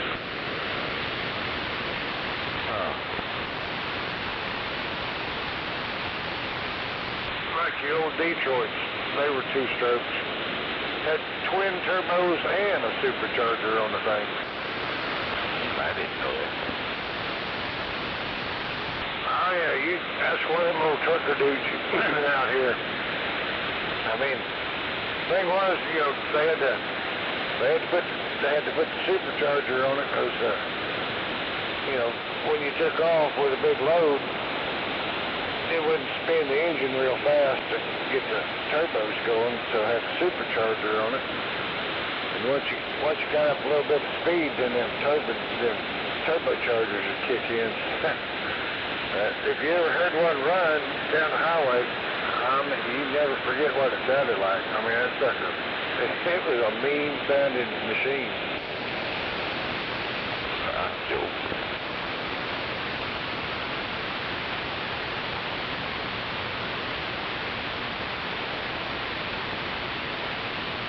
Yesterday on my way to work, there was a guy, they have them little square deal sandbox things. They put sand in. I guess they take it out to these oil wells. I don't know what they do with them. This guy I kept smelling like fresh diesel smell. And there was this truck up ahead of me. I finally got up into traffic, at the traffic light. I'm behind this truck, and I'm like, man, this thing smells like he got that sandbox full of diesel or something. So he took off, and he was going pretty slow. They got to go through the gears. I looked over. That thing was spewing diesel out from under that truck. That looked like a foggy mist.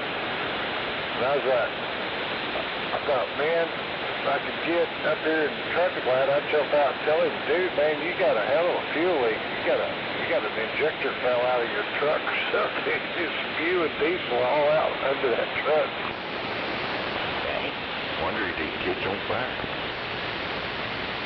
That's exactly what I was thinking. And I got up there and I thought, well, maybe I'll catch him up here at this next traffic light and jump out and tell him. Of course, I didn't have even that little crap radio hooked up in my Jeep. He turned off and he went back to the east there. They're building something. They're drilling or whatever. A bunch of semis are going east there. Back east off between Newcastle and Highway 9.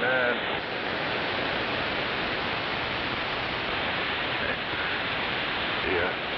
Old boy come up to unload it, or load something up or something. Well, wasn't ready, or I don't know. He left. It's quitting time, so I left. I was behind him, and his door come open in the back. So I honked and I jumped out, and I just happened to grab that rope, pulled it down, and just locked it. He took off again. All the cars around me, they were clapping.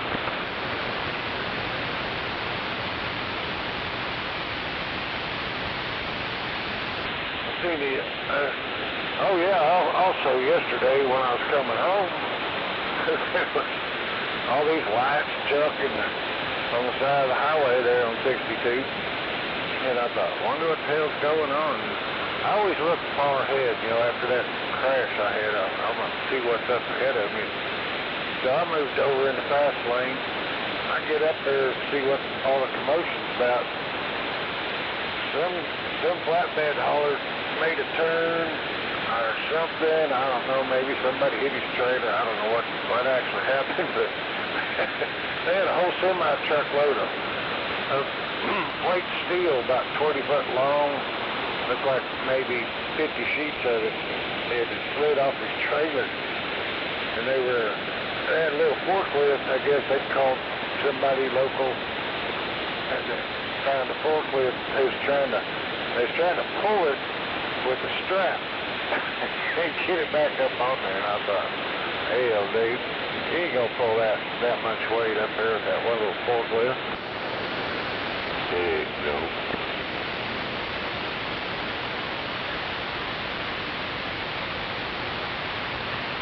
I guess he didn't stop and check his straps, you know. Something shifted, maybe the way they stacked it or something. I don't know, but I could tell that. You bet that truck driver, he was like, oh man, right here, right on the intersection too. It would slid off. Hey, you know, just got on, I think it was 44. Going out towards Newcastle, and it rained the night before. I had all these frames loaded up on there, and then the next morning they sent me out. Well, a cold snap come and froze. It froze all the frames they froze. I hit a bump there they went every which way. It didn't fall off. They was hanging down, almost dragging the ground. I pulled over and called the boss. I said, might need to send me some help out here. All these frames went crazy. By the time they got there, it was sleeping so bad, I could barely see a foot in front of it.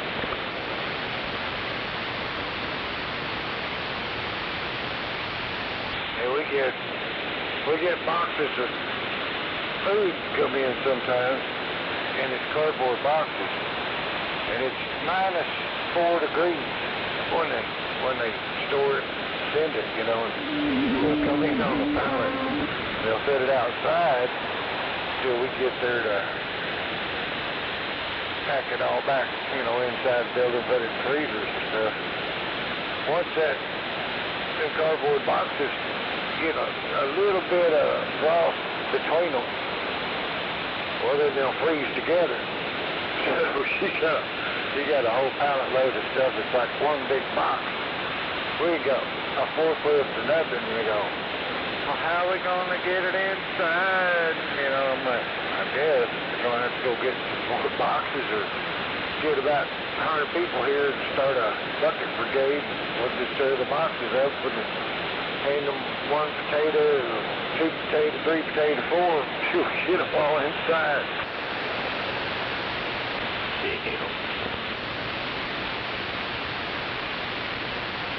And then the bad thing is all the boxes, they get kind of damp and soggy. You go pick up a box, you got 500 cherries or oranges or apples spread all across the parking lot. Yeah, I did. We carried 4.5-inch hinges, heavy-duty hinges, you know, and then each box had like 47 inches or something. They weighed 55 pounds.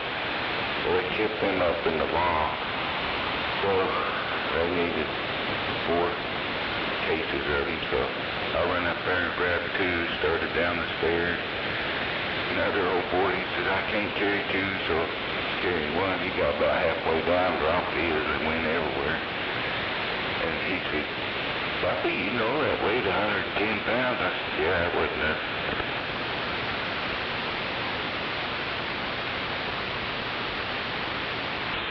Yeah, the worst thing in the world is have a walk-in cooler, freezer go down, and the people are supposed to go by there every day and check on it.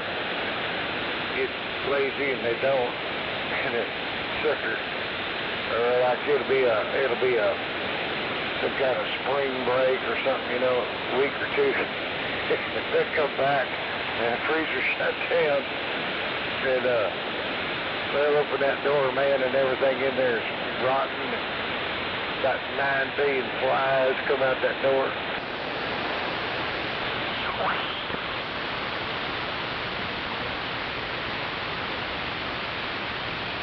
I finally told them, I said, you know, there's a company that comes out and they put a probe in each one of these and they monitor that stuff.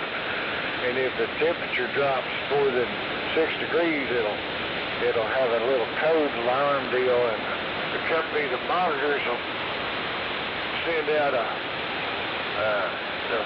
message first. If nobody replies, then they'll start calling, you know, a list of names to tell them, you got a problem over there, whatever.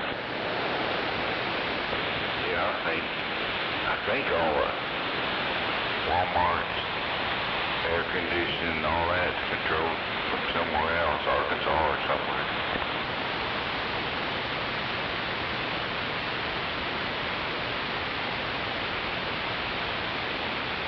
Yeah, Dollar General, they started doing that. They don't allow for daylight savings time, so, you know, trying to save energy. So they turn the air conditioners, you know, kick them on early enough in the morning before they open. People's walking in there and they had fans and stuff they got out of boxes trying to make it half decent. But, man, what happened? Your air conditioning quit. They was pissed off. We called corporate and told them, you know, daylight savings time stuff, we got to have this air kick on like 2 hours before opening time. Yeah, it's controlled somewhere else. They just assume it's the same there as it is here. That or, you know, in Oklahoma, you crazy weather. Might be 85 degrees out there that evening, and then one of them cold front northern hit and drop down to about 17, and they still got the air conditioning on their system running. And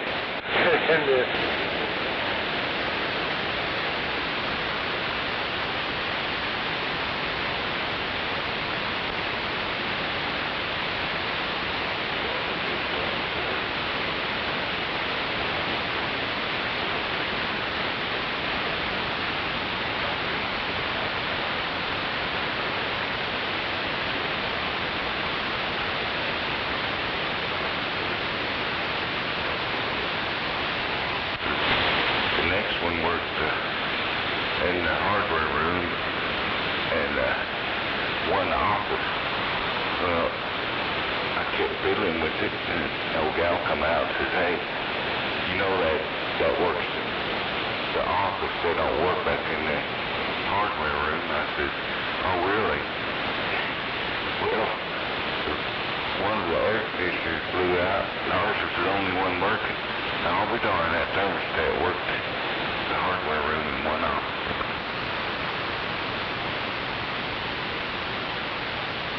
yeah, they put in this central control goofy thing in all the buildings where I'm at. You know, you can go over the thermostat and push it, and you can override it for an hour.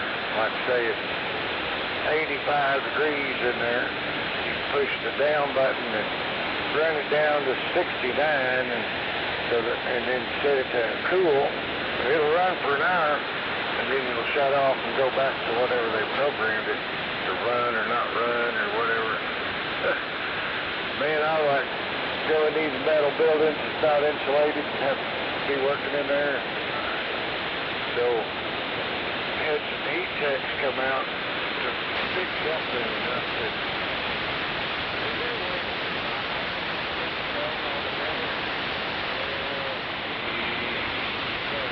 well, no, and he looked at me, handed me this little plastic box. He said, I don't know nothing about this, but you know, when somebody wanted to do something like that, he said, you yank that thermostat off the wall and you plug it. It's kind of up and it down. He said, I ain't really sure what it does, but I got an extra one if you want one.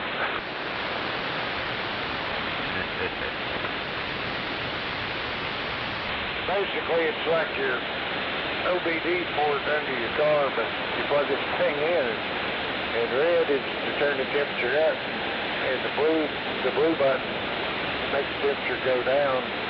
And it's got two more buttons, one's for heat, one's for air. And you plug that sucker in and that AC will just, or the heat, whichever one you want, it overrides everything.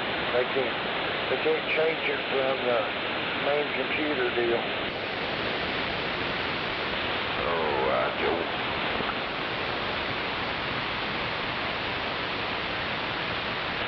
We did it for a long time, but like I said, it's got sensors. We'd get a work order that said, there's something wrong with this building over here. We got it set to be on idle because there's nobody in the building and the temperature in there is 68 degrees.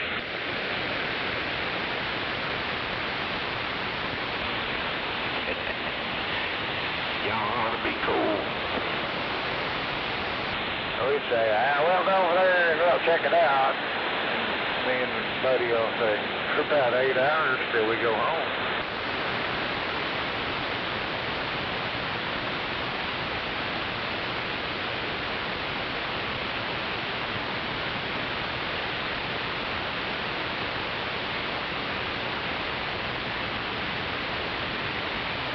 Yeah, they had some fly-by-night company come in and tell me they could save all this money by turning everything off. And then when people come in the building, it would kick on. Well, hell, if it's 100 degrees outside, ain't nothing turned on. And people come in, and they think it's going to instantly cool down a big old quarter-mile square building in about 10 minutes. All them AC units, air handlers, they're kicking on, running wide open as hard as they can go, and they don't shut off until, the temp gets down to where they want it. They think that's saving money. Well, they go out there and look at that electric meter, and that sucker's spinning faster than it looks like a CD and a CD player. Yeah. David just turned it up a little bit until he turned it on. Yep. And then the next thing, they get a call and we got Unit 13 and Unit A3 and Unit 62 and got this big gigantic 1 million BTU air handler and it's not working. And then you go up there and it burned up all the fans and it burned up the compressor. And then they got to replace that. 1 million BTU air handler.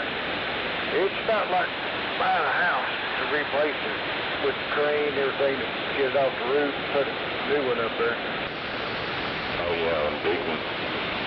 Yeah, I've seen them doing that before. Yeah, one of them up there I changed filters in.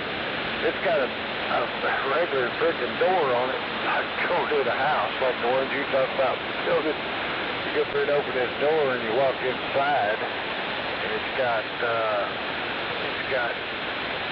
9 filters that you see, but it's 2 rows of them.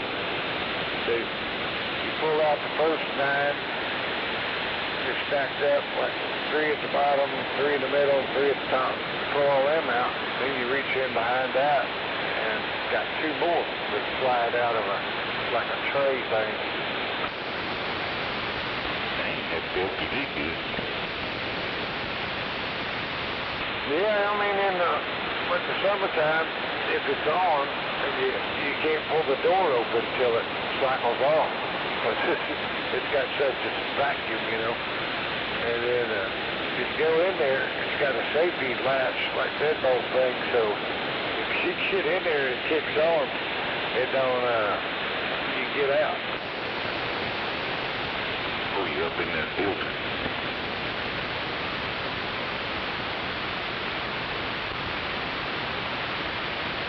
I hate this thing though, because you have to crawl up go up a 40-foot ladder, open a roof hatch, go up on top of a building, walk across 3/4 mile that building, get to the next level and go up another ladder, get up on top of another roof, and you got to throw a rope down and have somebody tie their filters on there and pull them up.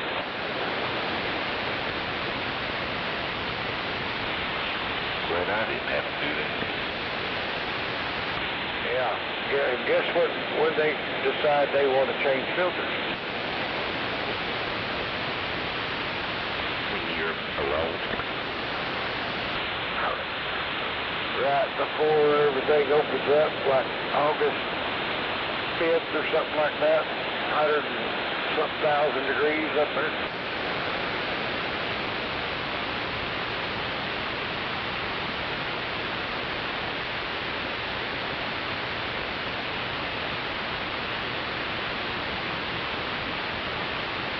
Well, I got to get in here and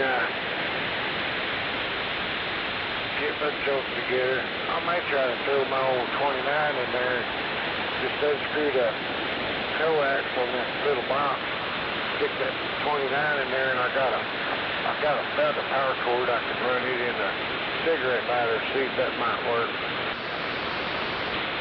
Right, Joe. Oh, no, Mr. Wizard. Well, I'll be listening in.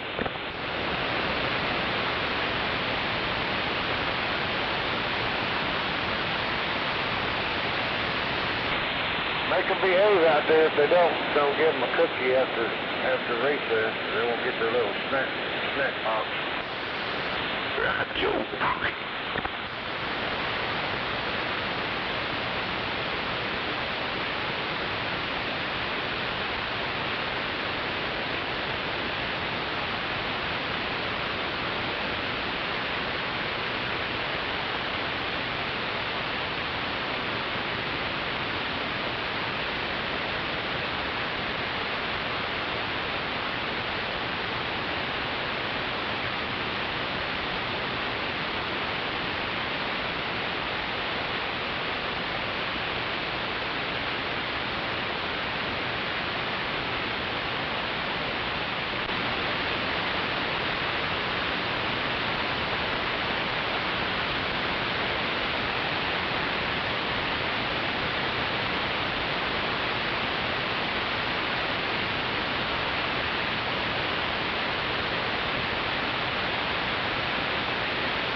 Lobby.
Fuck, I didn't realize that was you coming up beside me. Peekaboo, baby, peekaboo. JJ was fucking hollering at me, wanting to know where Water 20 was. Hey, I see you. Okay, baby.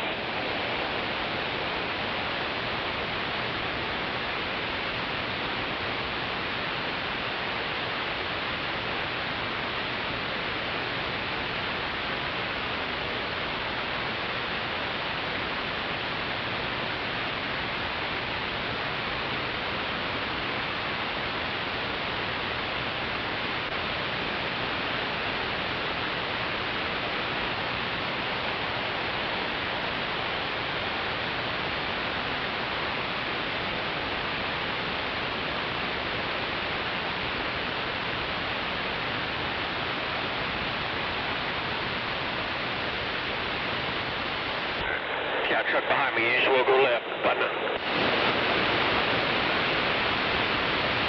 Appreciate it.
Where's that 405?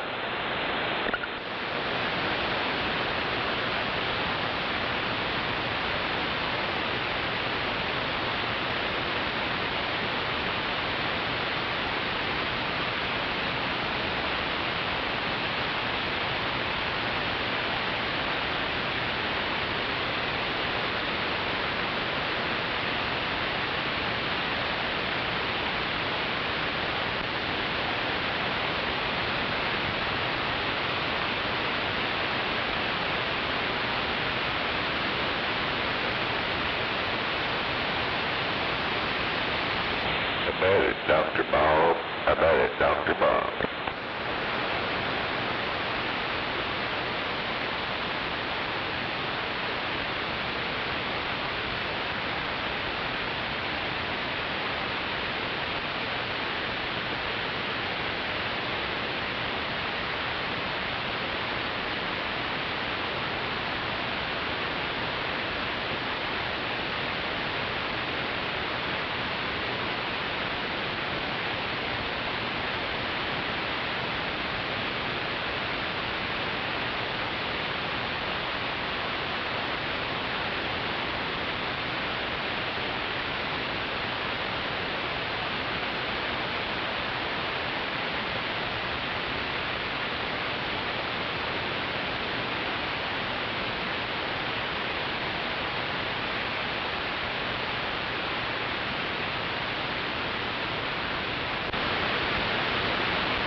Air 7's on 666, no doubt about it.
Everybody hear this radio check?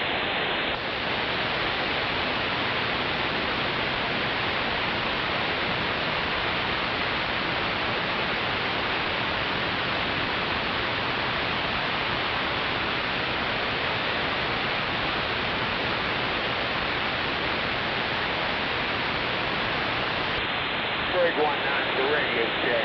Right here.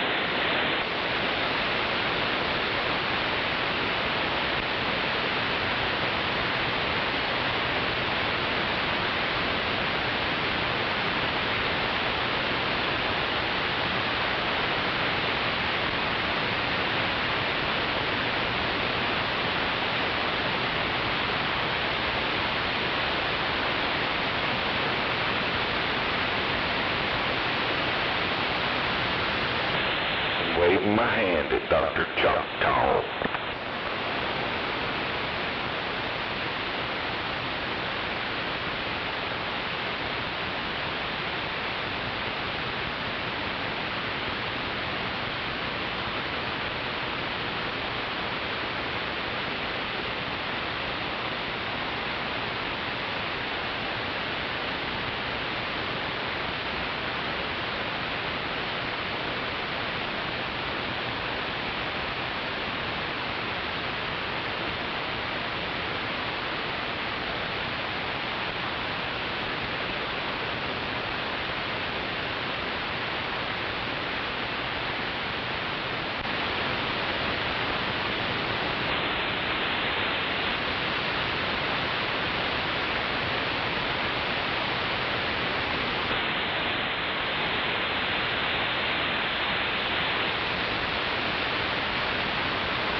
Yeah, good morning.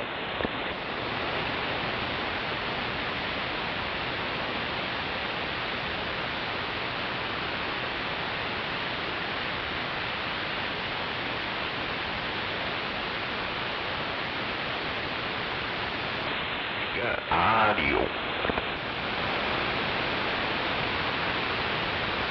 All the way over here on the hill.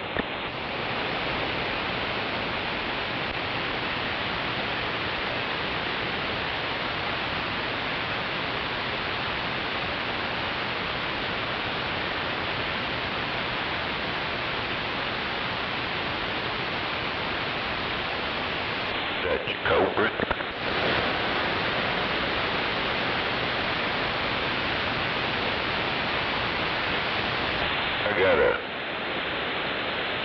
I think I got a new 259 connector. I might put a new one on this coax.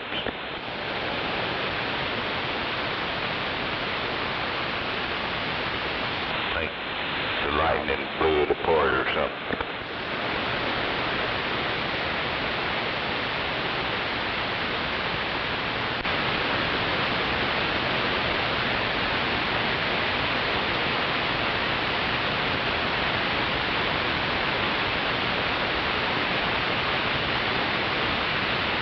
Gremlins chewed the wire or something out.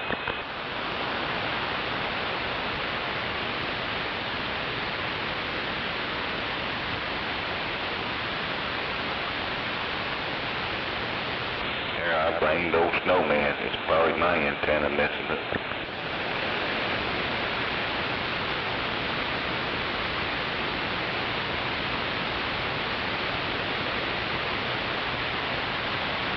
Getting out.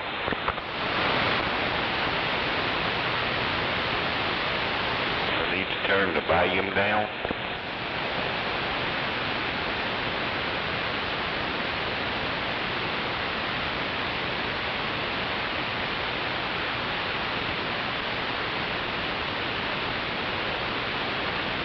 I turned it down about a quarter. You got a state trooper coming up on your left side.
How about you? Oh, yeah. Yeah, I done had a coffee and kicking back waiting on my wife to get home.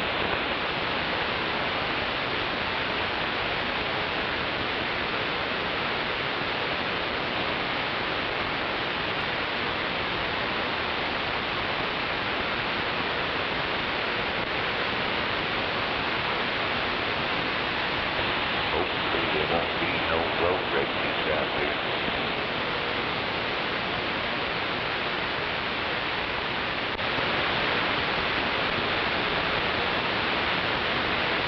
Hell yeah.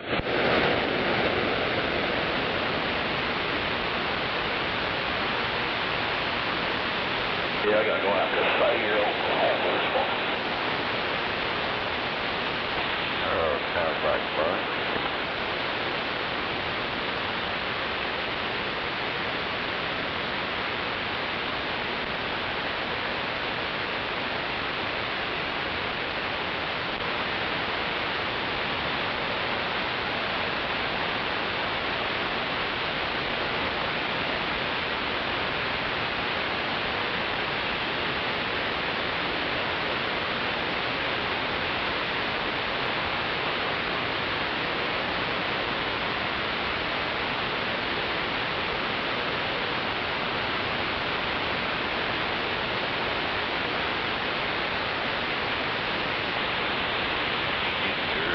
Open 29 hooks up, Mr. Rich.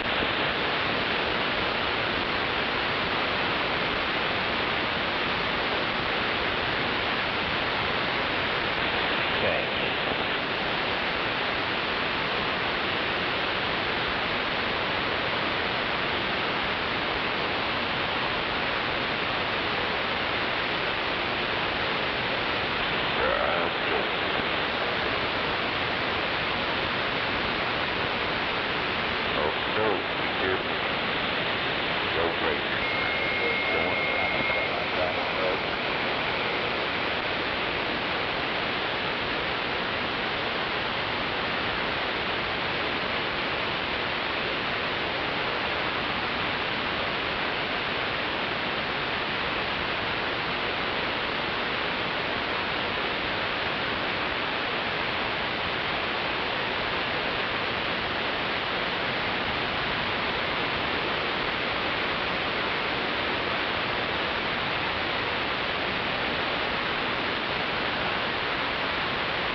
Buffalo.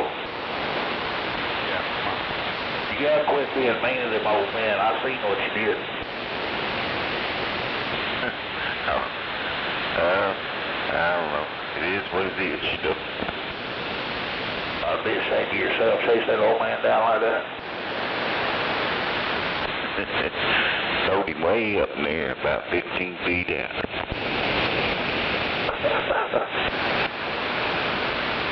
I warned them, don't feed the animals and don't take selfies with the buffalo. Look what happened.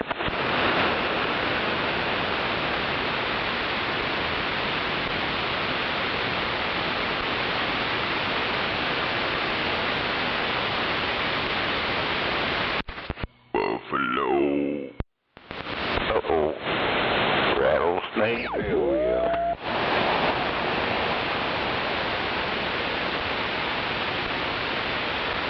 I noticed that damn Scorpio really pissed him off.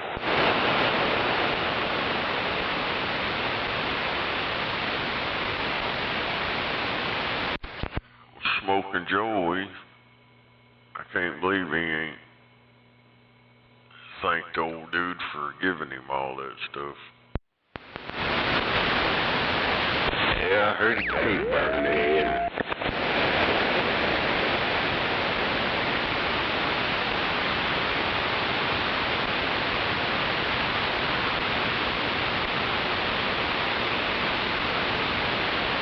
That live stream made him famous. Yeah, it did.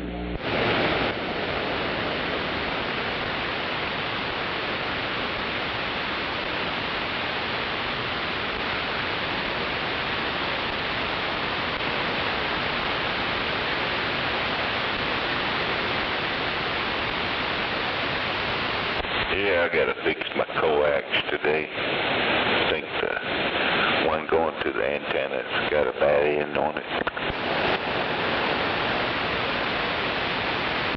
Damn it. Fucking cold in here.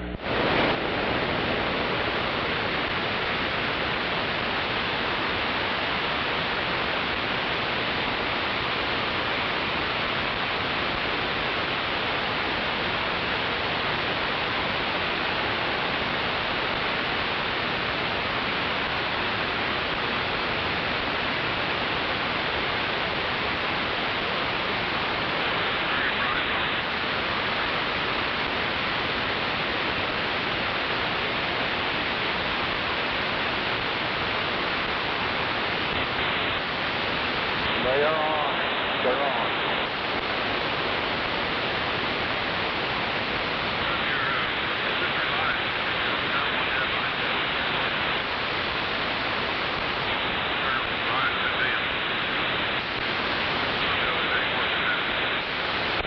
You know, when you're out camping with there could be buffalo, make sure there's a tree around by you. That way, if it comes after you, just run up and grab that tree. Hug that tree, that buffalo. I was coughing in a hurry. I forgot to hit the button last night. Like, damn, why ain't I smelling coffee? I go in there and it's all rigged up and ready to go. Just I forgot to push the timer button.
Damn it.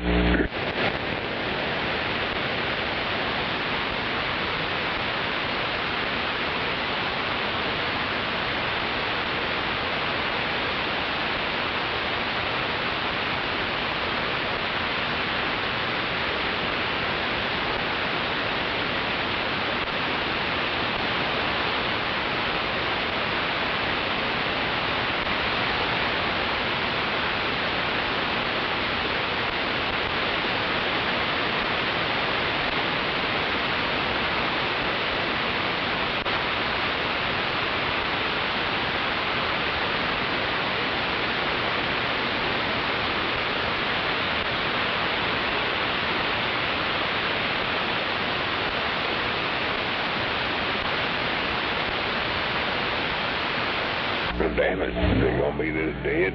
What the hell? Uh-oh. Good morning.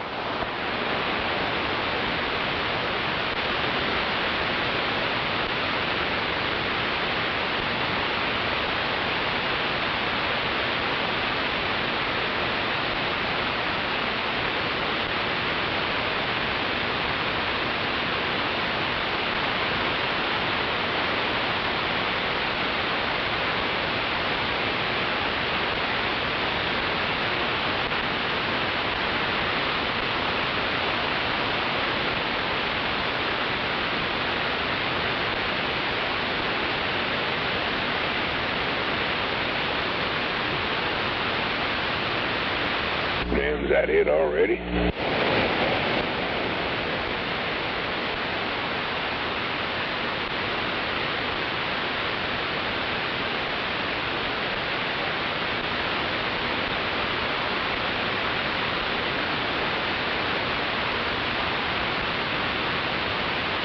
Well, hell, I'll be back. Hell yeah. No doubt about it.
Oh, man. About 4 hours sleep. Come on. Damn, what'd you do, stay up on it? Hell yeah, I went to bed and that goddamn streaming shit wouldn't work, so I was sitting there fucking with it.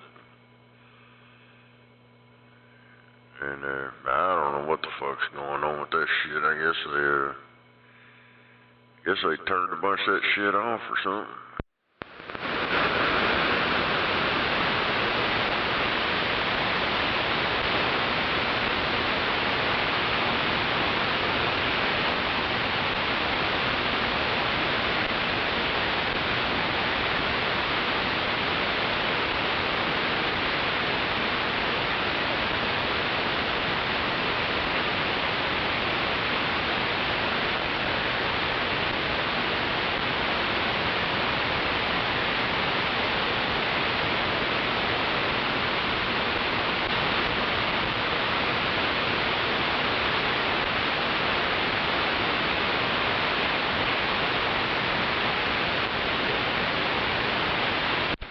Guess it's gonna rain backwards again today.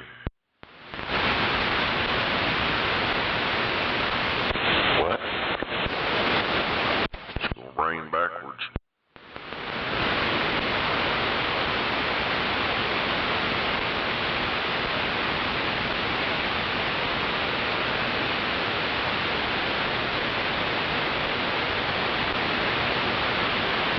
Shit going on right around here. That looks like some shit you'd see down there by the equator or something. Getting Arizona weather. This is flooding the shit out of Texas down there.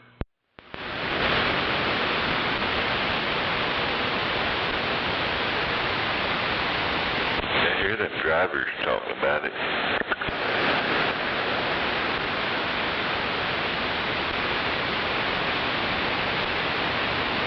Them others talk about anything.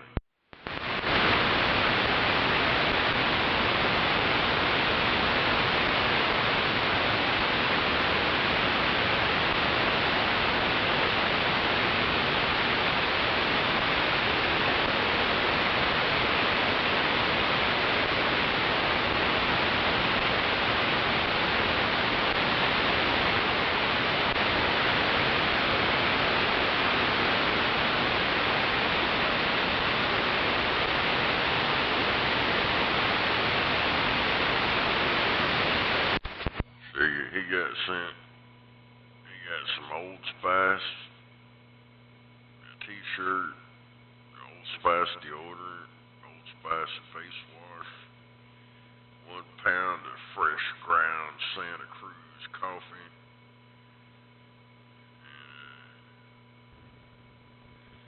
He got all that, and he never once said thank you to my fans out there.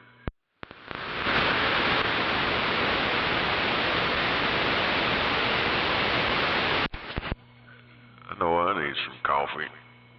I'm about out.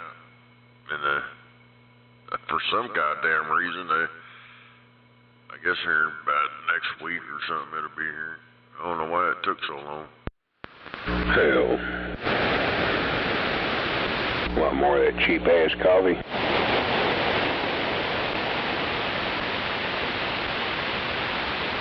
Yeah, they don't even have that anymore. Damn it. They ain't had none of that shit for a long time. However, since you were waiting on it to come in, I figure that's what it was. Yeah, it was 100% Colombian. I don't know why it took so longer, but that other shit I had, it was I don't know, I can't even pronounce it. It's some fucked up shit. Right.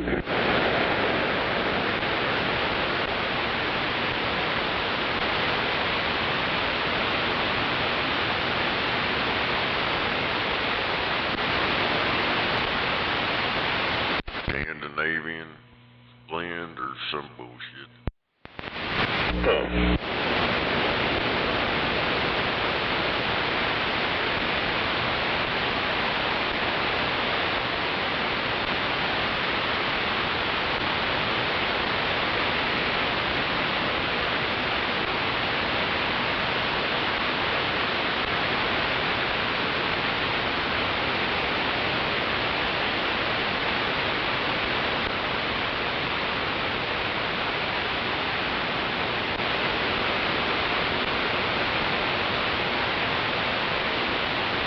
Oh, man.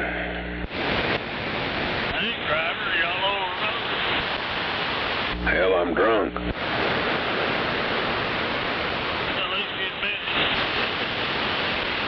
No, I don't know who it was you was talking to. It wasn't me.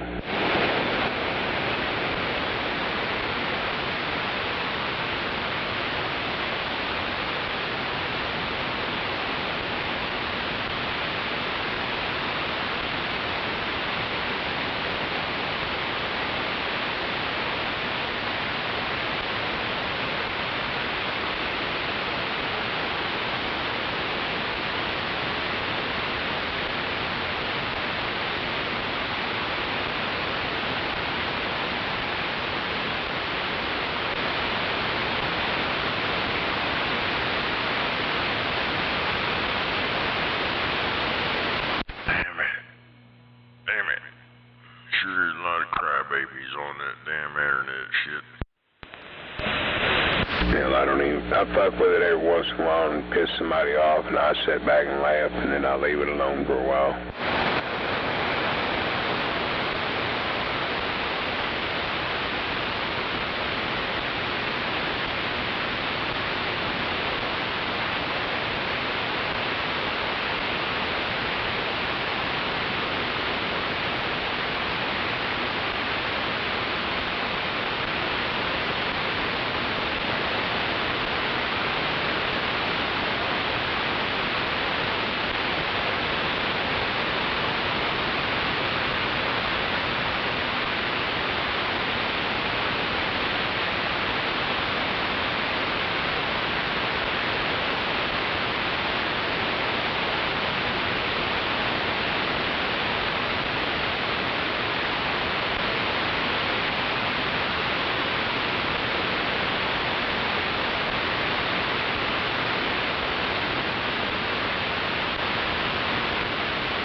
I had to put a blanket over my legs. My legs were cold.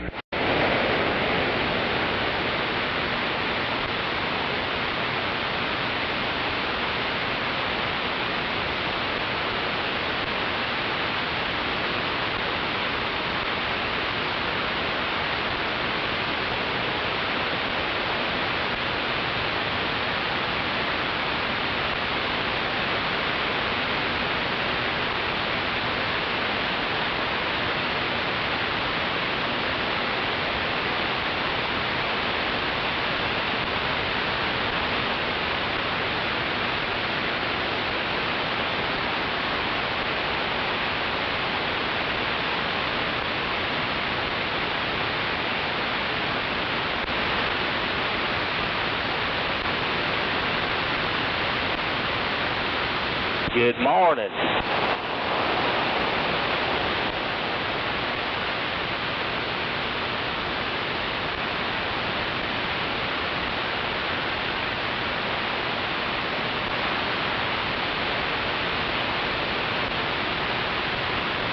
I said good morning. Now I know good and well you can't walk by that base station without picking up that mic and saying good morning.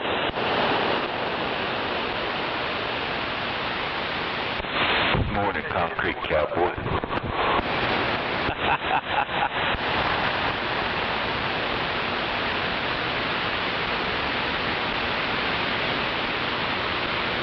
Damn it. Disturbing. What? Good morning, Rattlesnake. Come on now, say good morning, man. Good morning. Yeah, I don't hold a microphone. I don't pick up a microphone. I didn't know, man. I just want to say good morning. I hadn't heard you in a while. Hell yeah. Yeah, my microphone's on a boom stand. I just push on the gas and talk. Shut up, stupid. Stupid. Yeah, I got a gas pedal for mine. It's hands-free.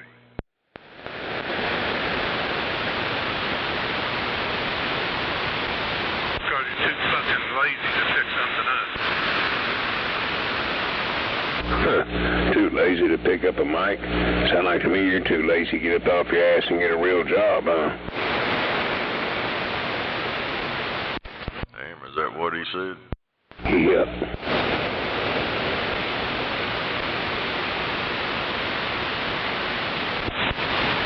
I ain't gonna lie. So stereo still his ass and hold that little plastic stock microphone, drive around town and bitch. It means anything about being lazy. I just think it's pretty damn cool. Some little mud duck out there is crying. I already had a couple of them pop off saying shit. Some of them no getting out motherfuckers. Fucking common nonsense.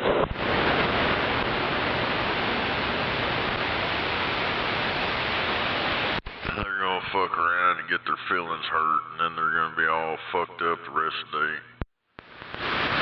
Yeah, they probably got their nightgown on and pretty red panties on, ready to go to bed, right? Talk about one of them basement warriors gets behind the mic and old Billy Badass.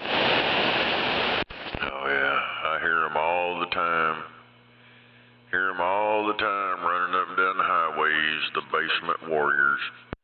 I hear you. It don't matter what town you're in. Kansas City, Oak City, Center, all of them's got them. Not sure what he's saying.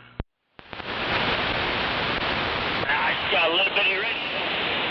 I just agreed with you.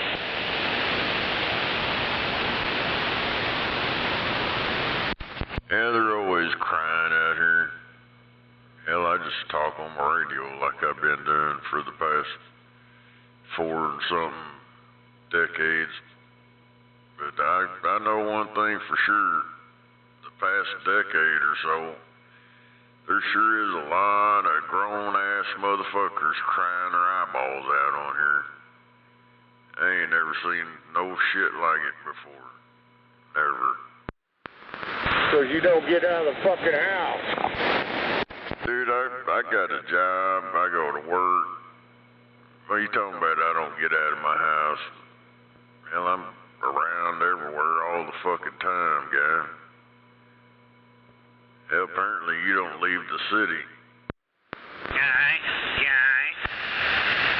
Apparently he don't leave his house. Them 18-wheel mobile home he lives in.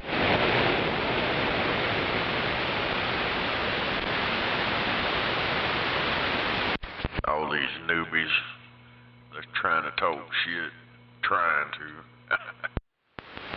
They're still stuck on kindergarten shit.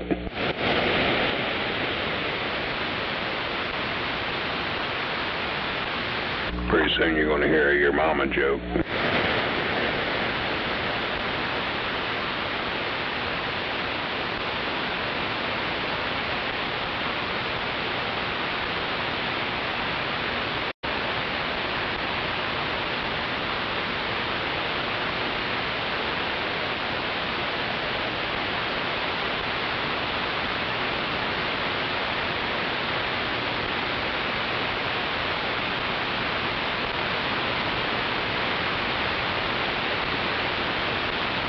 I know one thing. Man, this coffee's good.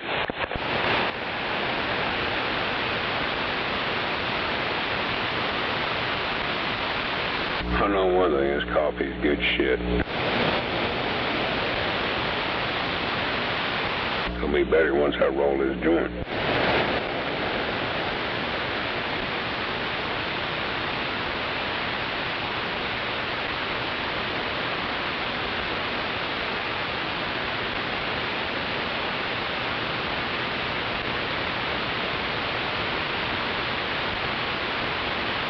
I know one thing, it don't take much to get motherfuckers crying. Hell, I got them crying about what I said yesterday on here. About old Upchurch and that goddamn weirdo Adam Calhoun. See, they're only like 10 years apart. How old they are. One was born in 80. One was born in 91. I never even heard of Adam Calhoun until he hooked up with Upchurch, just like a bunch of the rest of them. It's one of them goddamn country guys. He started out with Upchurch and then apologized. I'm sorry, I was in a video with Upchurch with the Confederate flag. I'm a knee taker. Yeah, he signed his shit over to the music industry. I don't remember what the hell his name was. But he's like real popular, just like Jelly Roll. Fuck, I mean, Jelly Roll was already rapping and shit, but nobody knew who he was till he got in the lane with Upchurch and then he blew up. Yeah.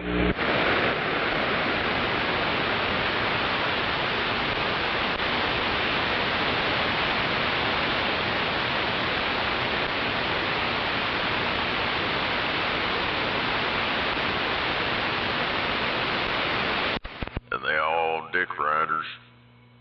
Hello Upchurch got, I don't know how many fucking albums he got.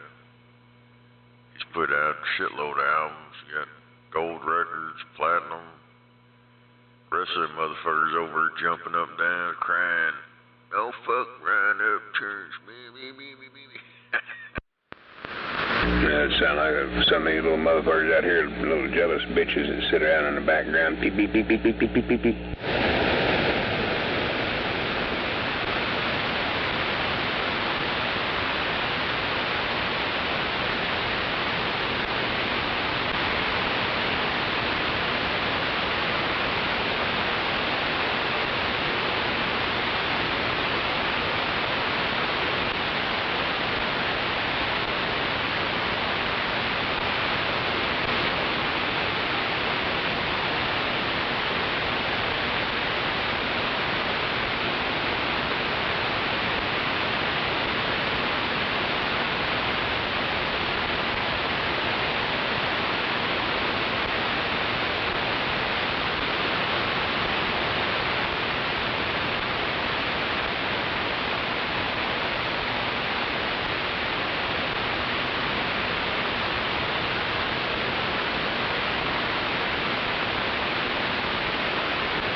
I'm gonna roll a joint.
Damn it.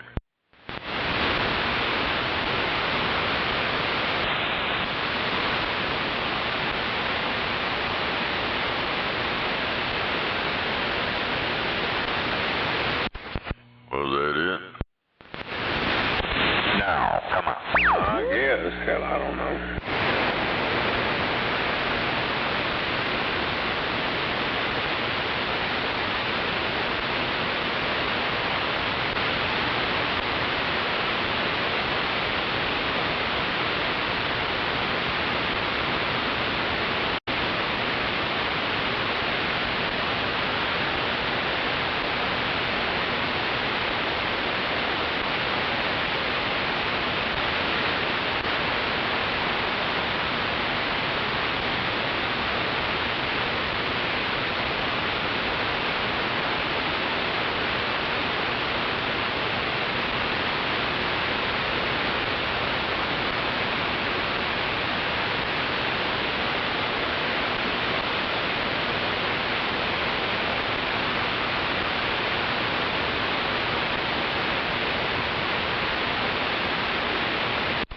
Hell yeah, they got explosive diarrhea, and they're all looking at Taco Bell.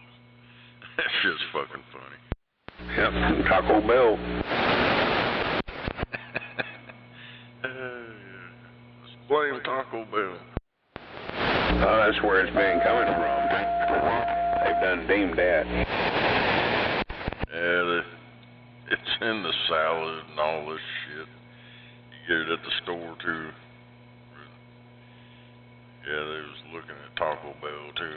But hell, everybody knows fucking Taco Bell give you explosive diarrhea anyways. Yeah, they're just now talking about it. Hell, I ain't had no problem buying veggies at the fucking store. They're trying to say, oh, it's lettuce, it's onions, it's this, it's fucking avocados, it's fucking this and that. I'm like, hell, I've been eating all that broccoli, I've been eating all that, and I ain't had no problem.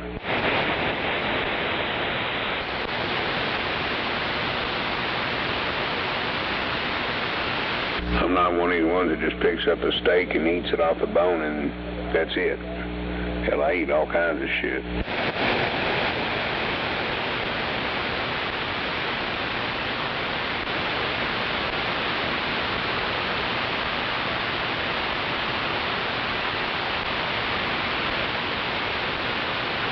Like in corns, them damn things are candy bars.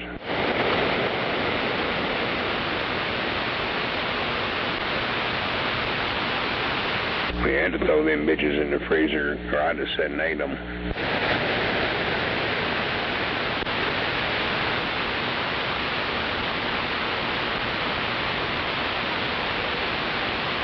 So just watch me on that salesman, would you? Well, How'd your receptionist up there like her bag of corn, or did them fuckers get it? Her old man. Says her old man was the one wanting them, but yeah. Yeah, they like them. Yeah, I gave him some of mine, a few of them from last time, or the first time, whatever. He's like, hell yeah, that shit's good. Hell yeah. That's why it's worth me driving out there to go get it.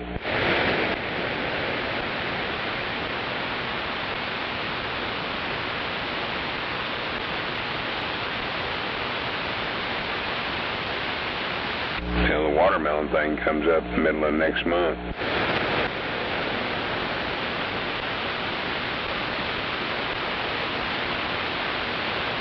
So, get ready if you want watermelon.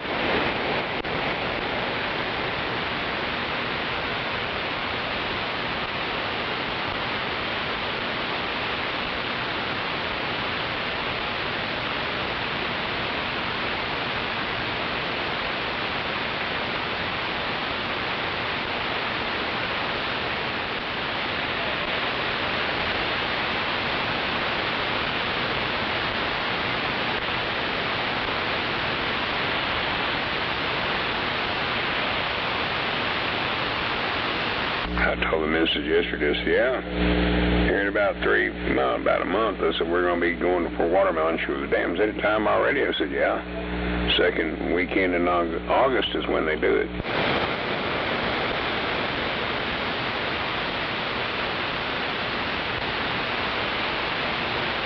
Or when the Watermelon Fest is, that's when we go down.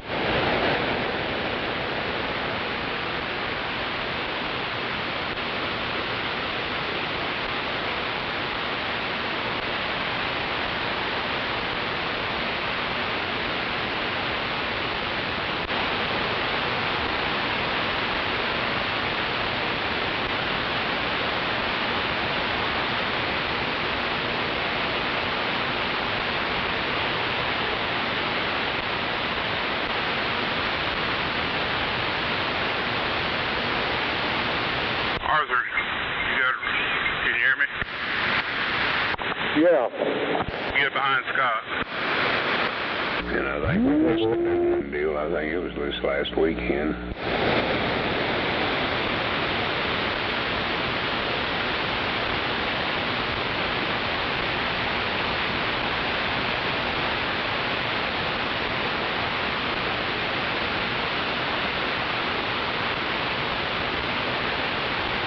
We need to go down there and check out what's going on, buy a t-shirt and grab something to eat and meander our way back to the city.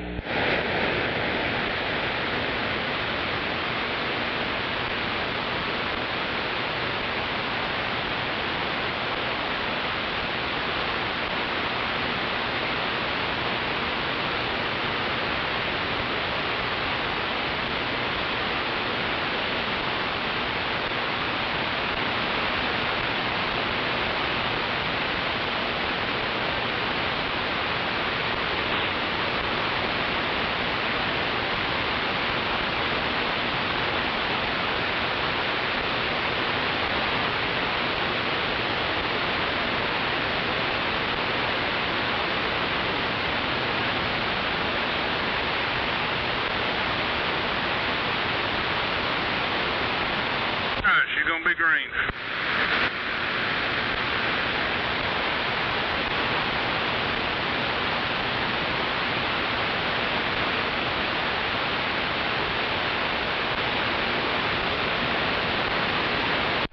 Oh, hell.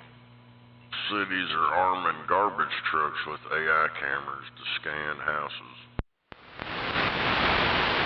Oh yeah, they got cameras in them fucking trucks they've had for a long time that set up in there where things get dumped in. That way they can see inside that cab what's being dumped. Oh, I just sold it.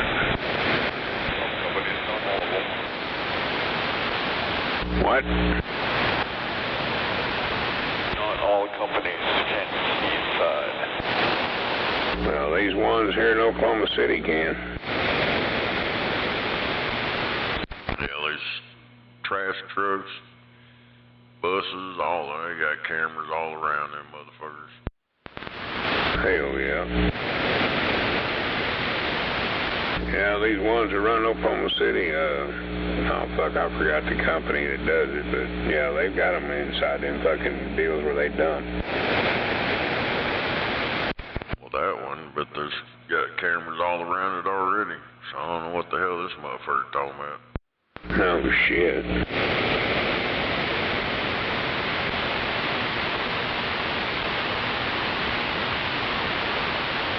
This one's green, but the next one after this one is red dust. Evidently he don't live around here.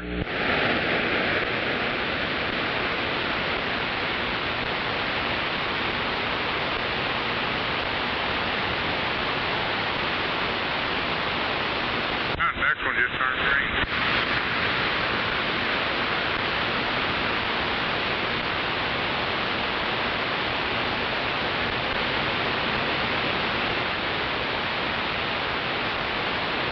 Got a red light up here. Red light, red light. Scott, is my brakes, blinkers working? Yeah, they're all working. You don't have any just regular lights, but your brake lights and all that's working.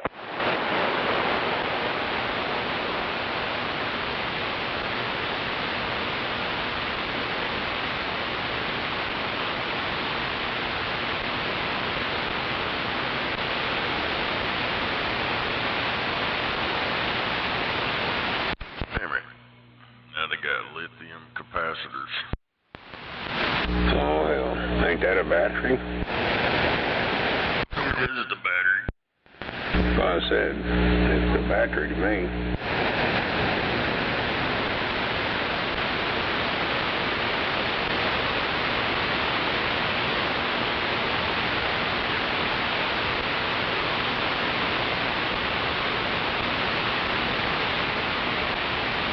Probably in them vape things and shit.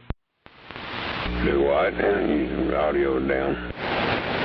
It's probably in them vape pens or whatever. Yeah, no, it's still a battery. No, it's a capacitor. That's what a battery is a capacitor, but yeah, you're saying a lithium capacitor. I'm like, well, that's to me it's just a battery. Alright, so far both of them are green.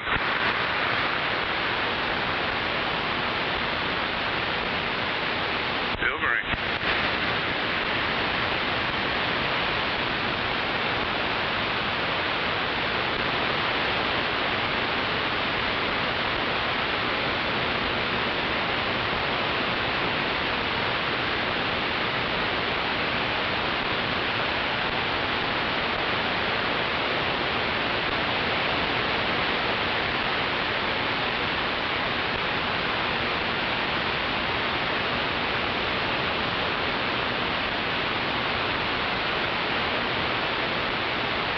Looking good, Scotty.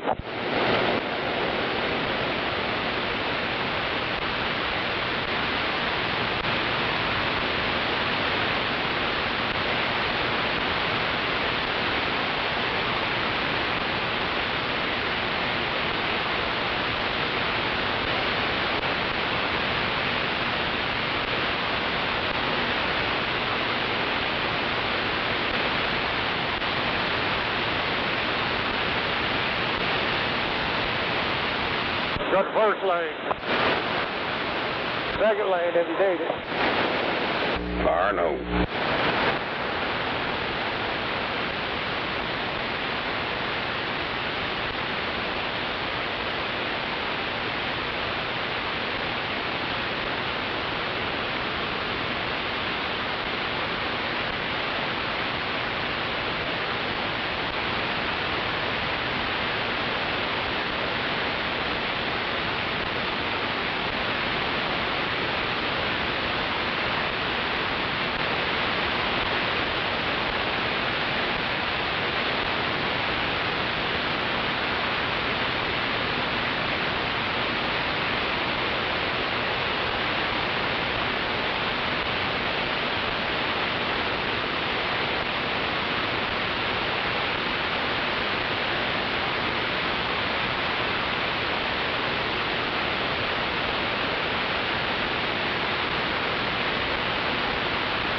Dude, I watched this black dude, old Damon Darling. He goes around just giving away money. He said he's rich and got a mansion and all this bullshit. He tried to pay for this motherfucker's groceries. That dude got fucking pissed. He said, keep your goddamn card away from there. Don't do that.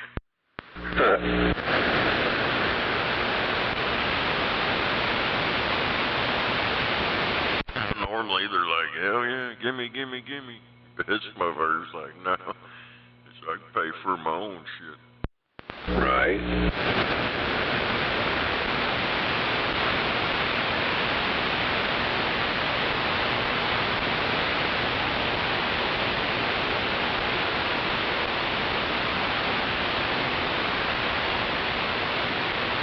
Damn, I got the sneezes now.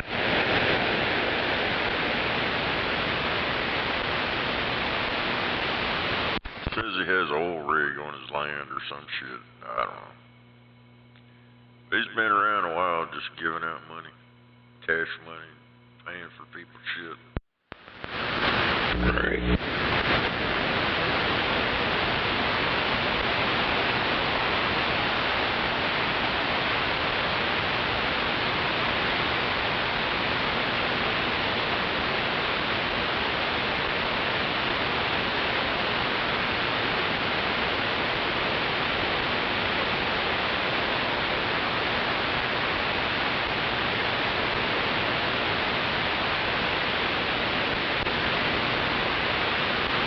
I guess Korea and I guess they're cooking over there too.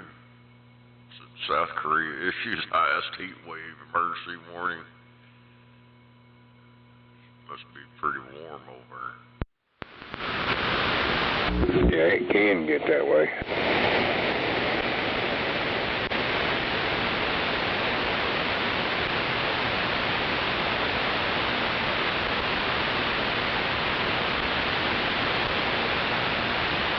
I'll be back. I gotta go blow my nose.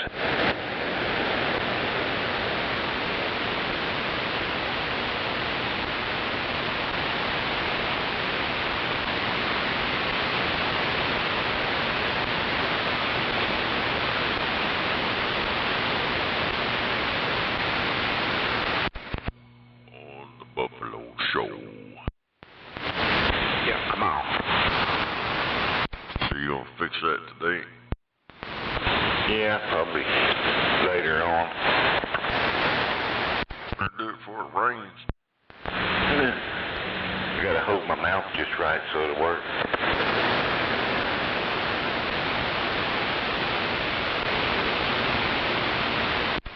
Was it like jumping around, disconnecting, reconnecting, and all that shit? If I wiggle it, I'll lose my ears and stuff, so I figured a ground wire or something broke in it. Damn it, it's all that shaking it.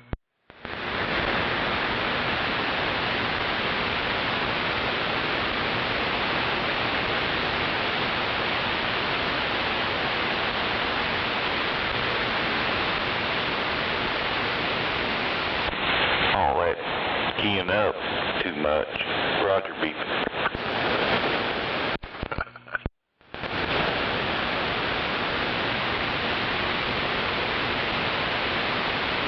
All that dead can. Squealing. That battery. Probably still good. Throw it away. All that damn dead can you're doing over. Yeah.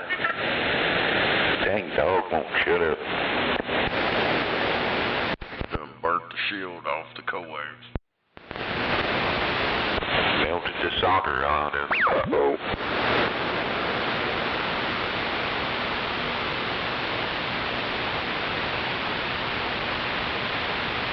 Hell of a deal. No doubt about it. Morning, Sean. Morning.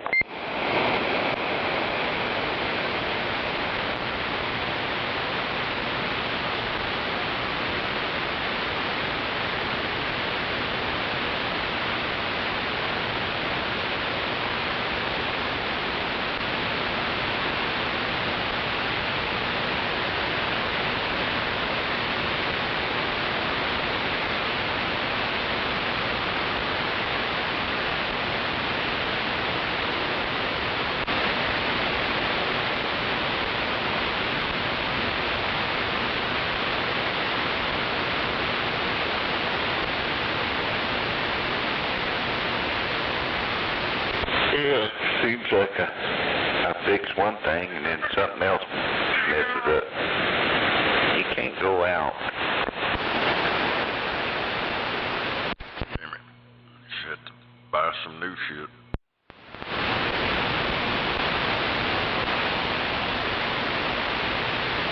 Throw it all in the trash and go buy some new stuff.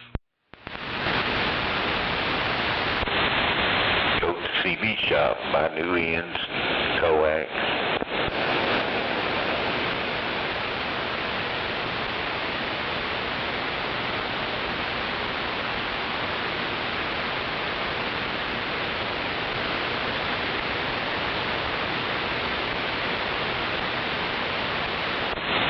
Dog's mad. That's that old dog. He's probably 15 years old.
Drink more coffee. Chop.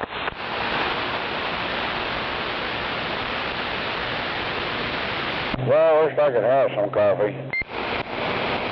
Uh-oh. Damn it. Yeah, that doctor's appointment today. Get to do a stress test. Do that doctor and go get you some coffee. After that doctor's appointment, I probably might. I'll definitely be a big Dr. Pepper, that's for sure.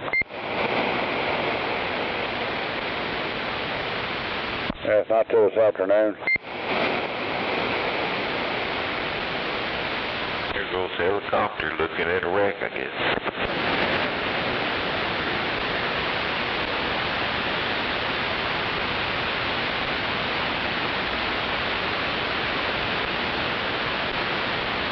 What are they doing? Checking your heart out?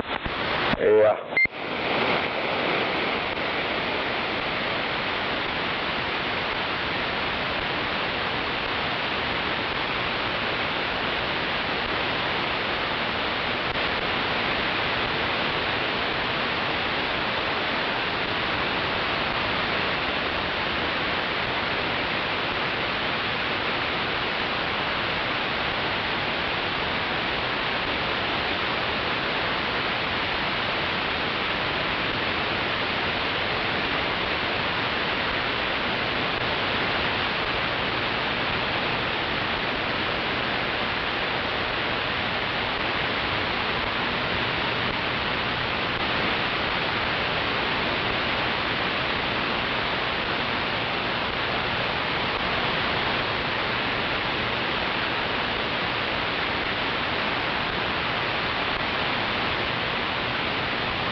be back.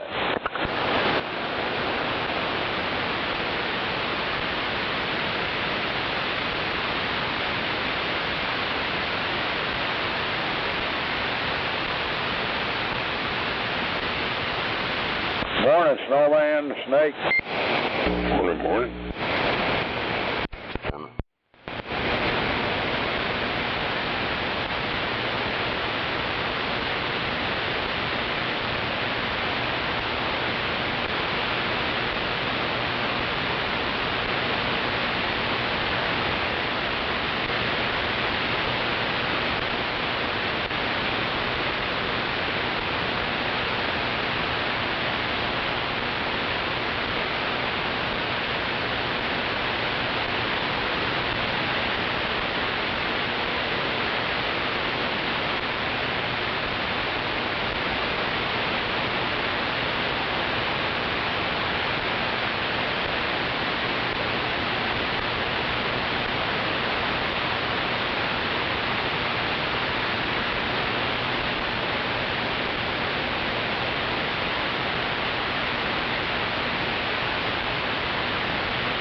Buffalo.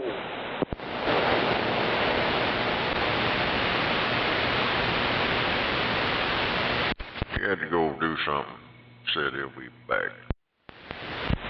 That's your doctor.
more coffee.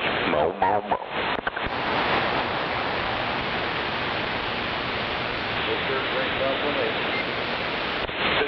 Sorry about that. I know how it feels.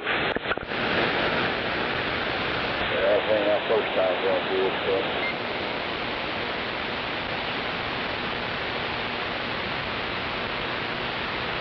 Getting all those chemical stuff going. Yeah, man.